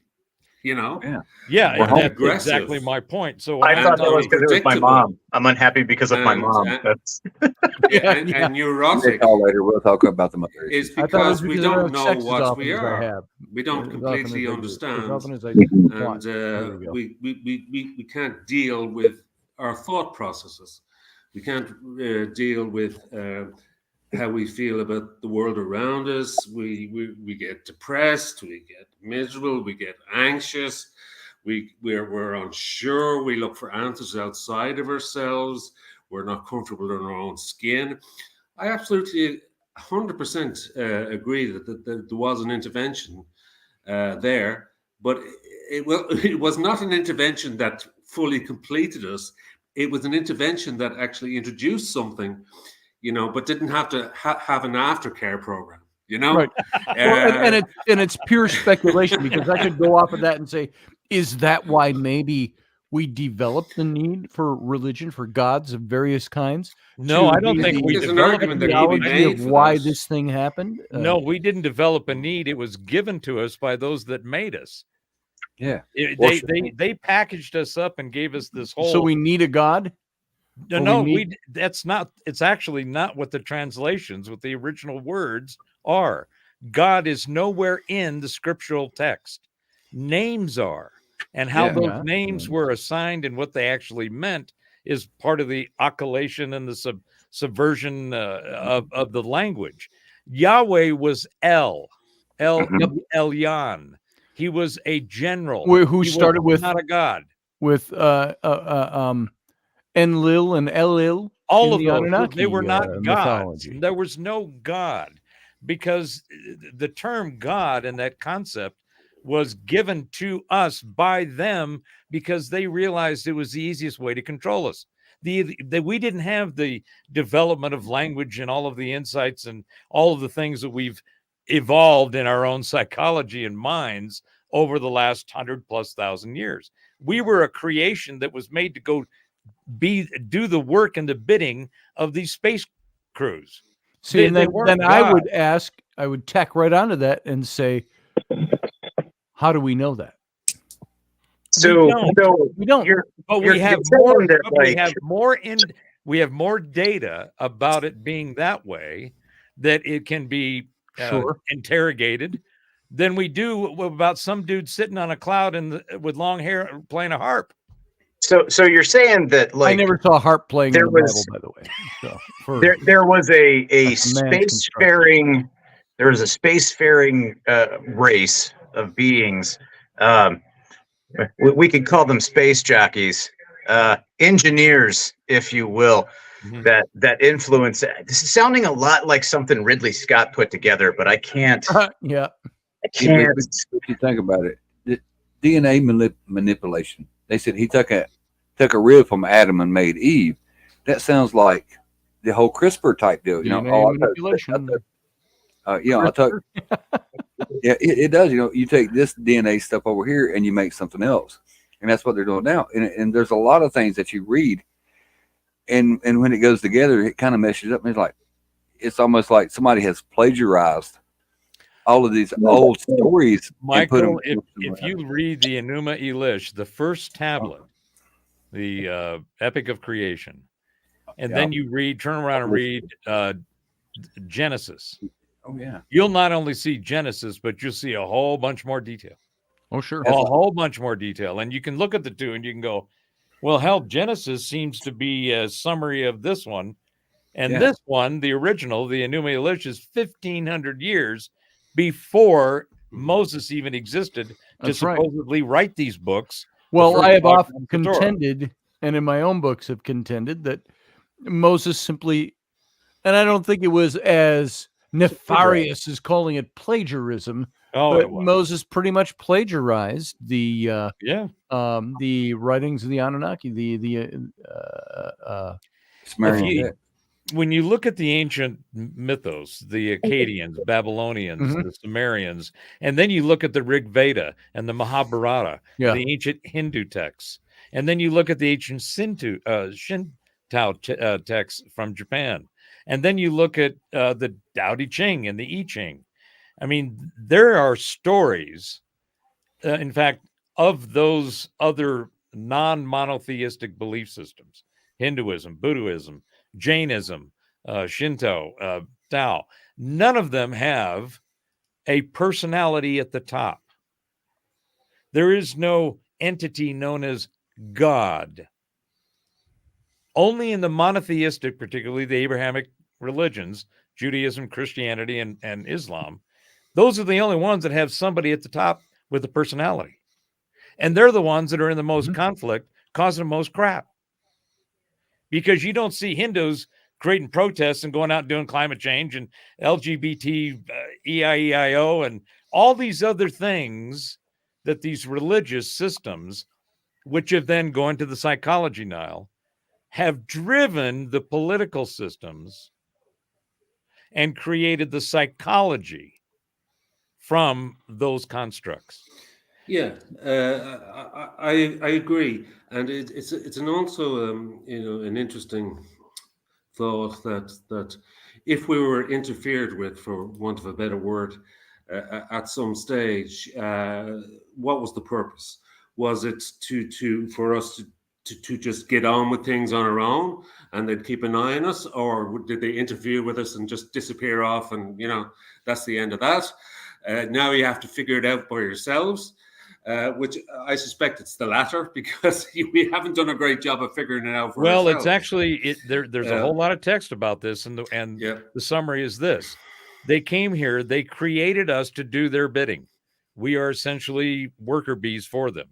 They had to create give enough information, show skills, and develop organization, basically organize collectives to control the herd to get the work done.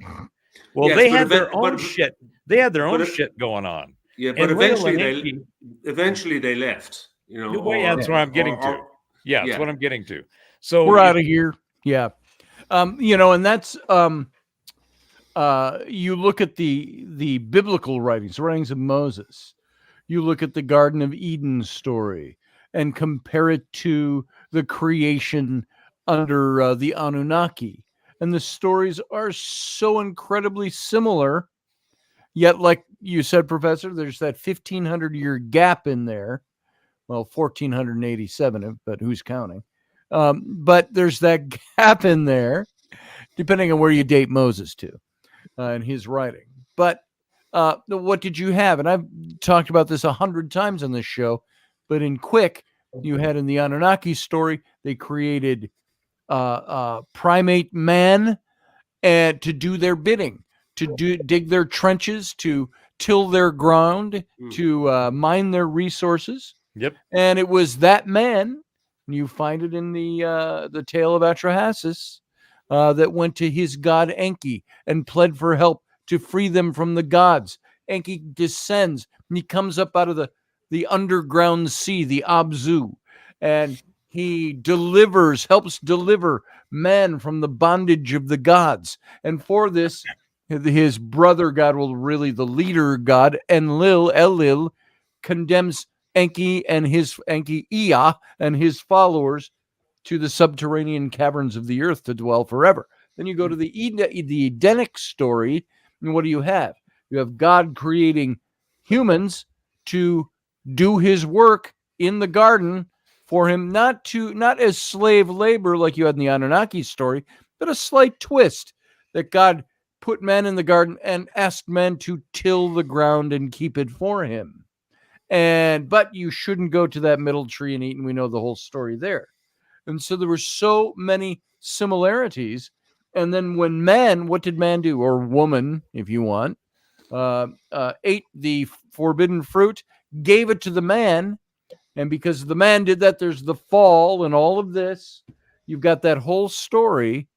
And it was I believe the Elohim, the sons of the Elohim, that came and tempted Eve or beguiled Eve, led her astray. It's not all negative words. Well, let's be honest, Scotty. A naked woman with food is irresistible to everyone. Dude, I always said a naked blonde with pastries. It's my weakness. Or brunette now. What happened in that story? You got the same thing that happened. You got the fall of man. You've got man had to other versions of that, more Gnostic versions of that Edenic story, was that the serpent was the deliverer from bondage.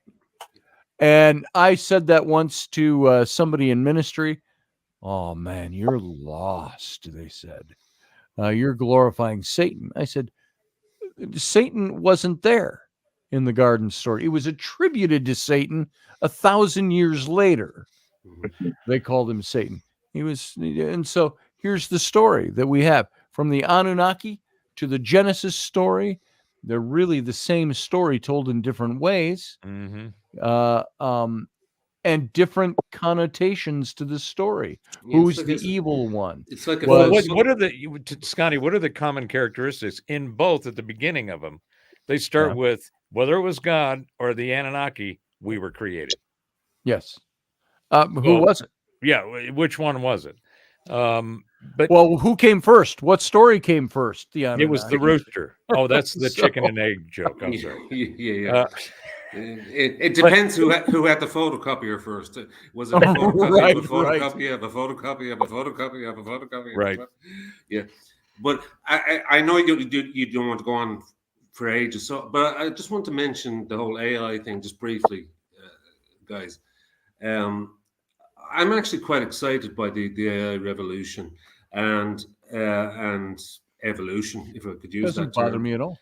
Because I think we might be surprised if we let it play out. We might be surprised. I touched on this in the chat room at one stage, Scotty, that they might give, or AI might give us the answers to mind by simple mathematical equation that is beyond us. And it might surprise us that they'll actually turn around and say, well, you actually feel this way because this happened to you at that time. And we know this because mathematically we can figure it out, or logically that is the only reasonable assumption we can possibly make, that this is why your mind works the way it does. And I know that's a very simplified way of just said it. Professor, you'd go on for ages about it. I know you would. But to me, that there's something interesting about that. There's something interesting about that concept that AI might be able to figure out something that we can't figure out for ourselves. And I think that's something that fills me with a certain amount of optimism. And I wouldn't be afraid of it. Some people are terrified of it. But I think there is something interesting in there that could bring us closer, in fact, to our originators in their thought processes, which might have been carried through distantly through our genes up to the present day. That is secreted somewhere within our third eye or whatever. That AI might be able to work through and discover why we think the way we do, and give us answers that we never thought of before in a way that we never considered. I just thought I'd throw that out there. I'm not afraid of AI at all. I'm pretty excited about it. I'm glad you did, Al, because that is my wheelhouse. And let me try to summarize what I think is actually going on that people need to be aware of. One, I share your enthusiasm with the promise of some of the things that AI can do. But unfortunately, it can't do what you are looking for. In other words, discovering things or finding out things, because all AI it is nothing more than a prompt script to go do pattern recognition across data. It can only find static information. There's no prognostication. There's no intent. There's no curiosity. Those are all organic components of the consciousness that we experience. It's great at doing analytics, great at doing auditing. But I don't know if you're aware of this, but right now, the current AI programs out there can't do math. They are completely baffled by being able to do mathematical equations. They can do art, but nothing is original. The only thing that happens as a result of plugging your prompt, whether it's a regular one or a super prompt or an injection prompt, into a prompt scripting language, is that it then takes that and uses what they call neuro-linguistic processing. That processing is word association, word pattern recognition. It then takes that and puts it on what's known as a neural network. That neural network is incorrectly named. It's basically just a bunch of nodes across servers. And those servers have data disks or databases on them that are on disks. That's all it does. That's all it can do. You cannot put... There's no biology there. You can't say, Chat GPT-4, I want you to think about the origins of the universe and come back to me with a new way to think about it. It can't do that. In fact, right now, the accuracy of all of the AI out there is at best 70%. You have to be it's very early days. But, I think, what was that AI system that learned to play chess in an hour or something? That's all pattern recognition. Yes, it's just computing. My point is, through pattern recognition or logic and analytics,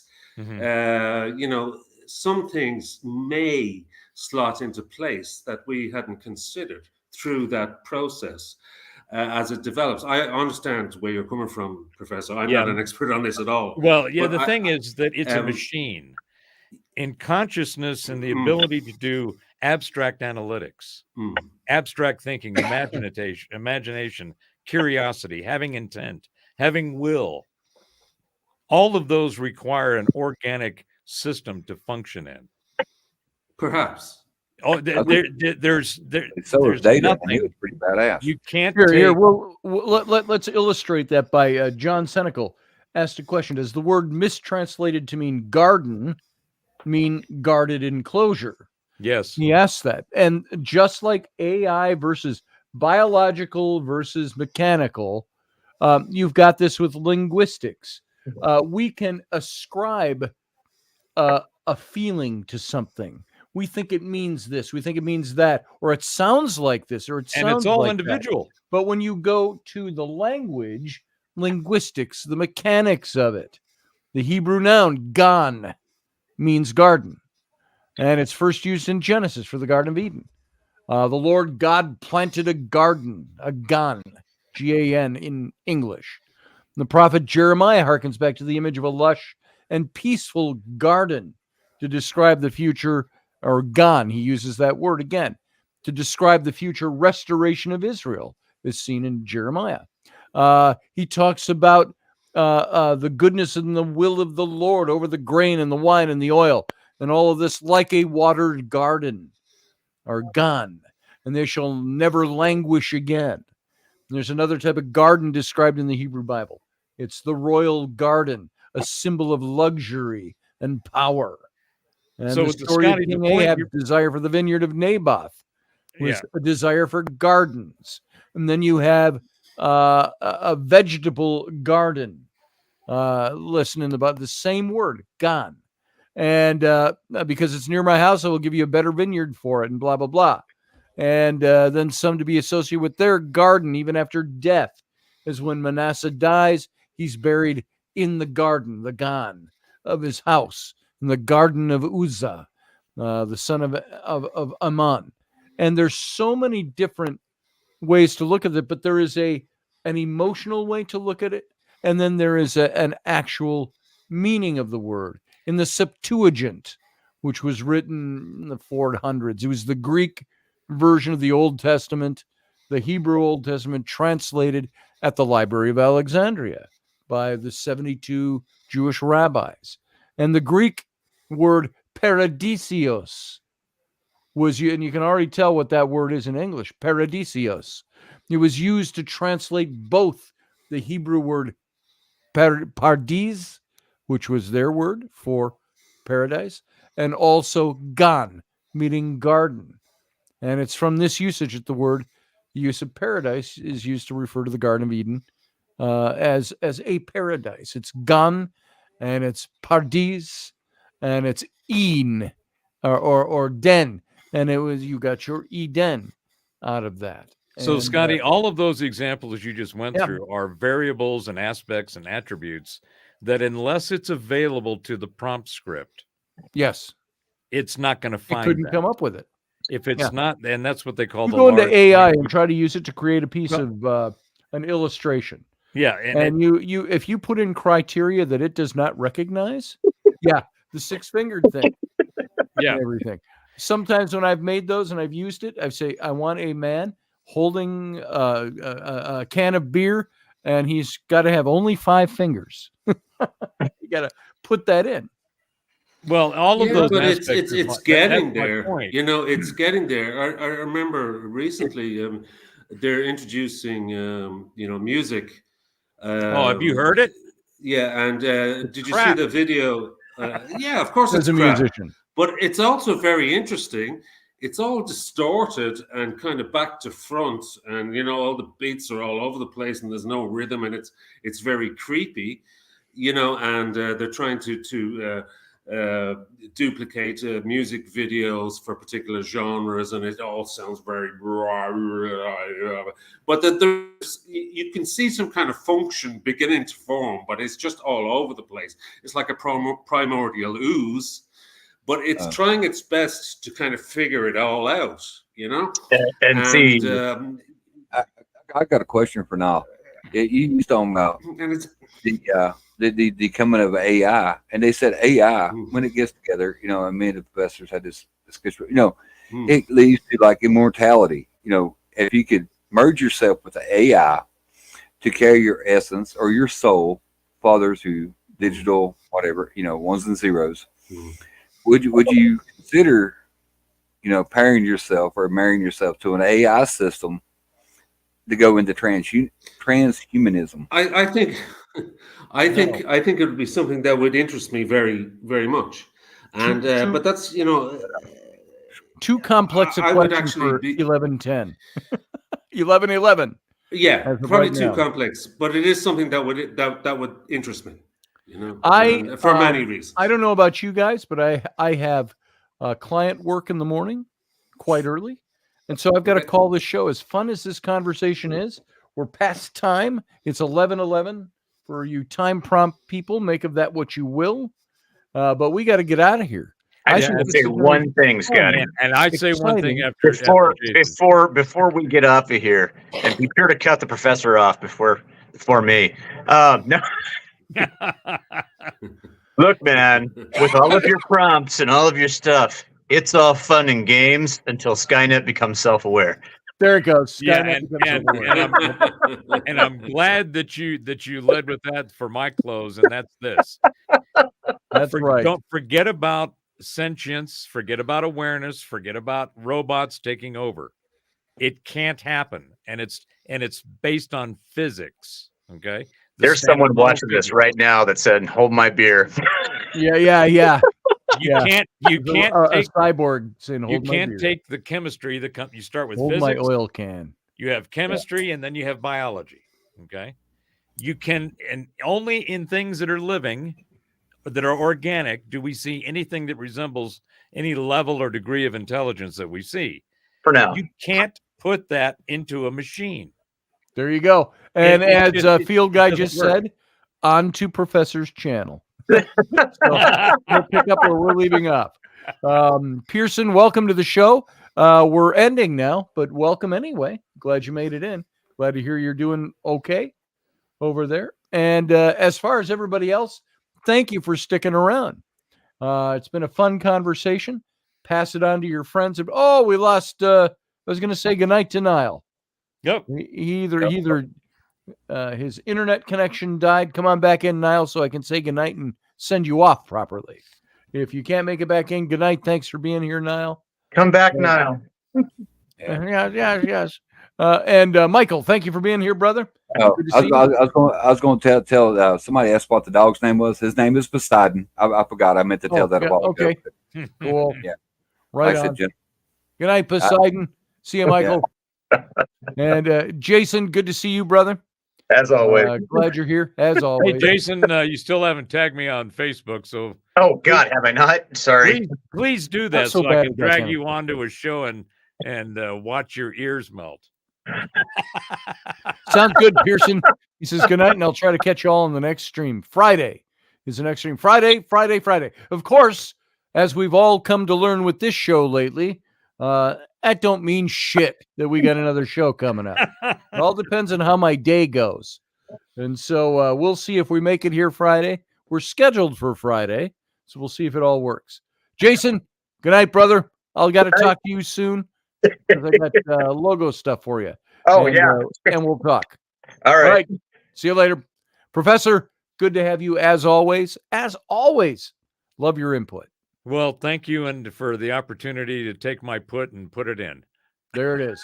And go ahead and regale everybody over on your channel now. I think I might go fire one up just to see if somebody wants to dig more into the AI stuff, because everybody's getting freaked out. And by the way, there's a whole bunch of cyber attacks going on right now. There's institutions, there's servers, websites. CCP is kicking one out. There you go. So make sure that your digital assets are covered.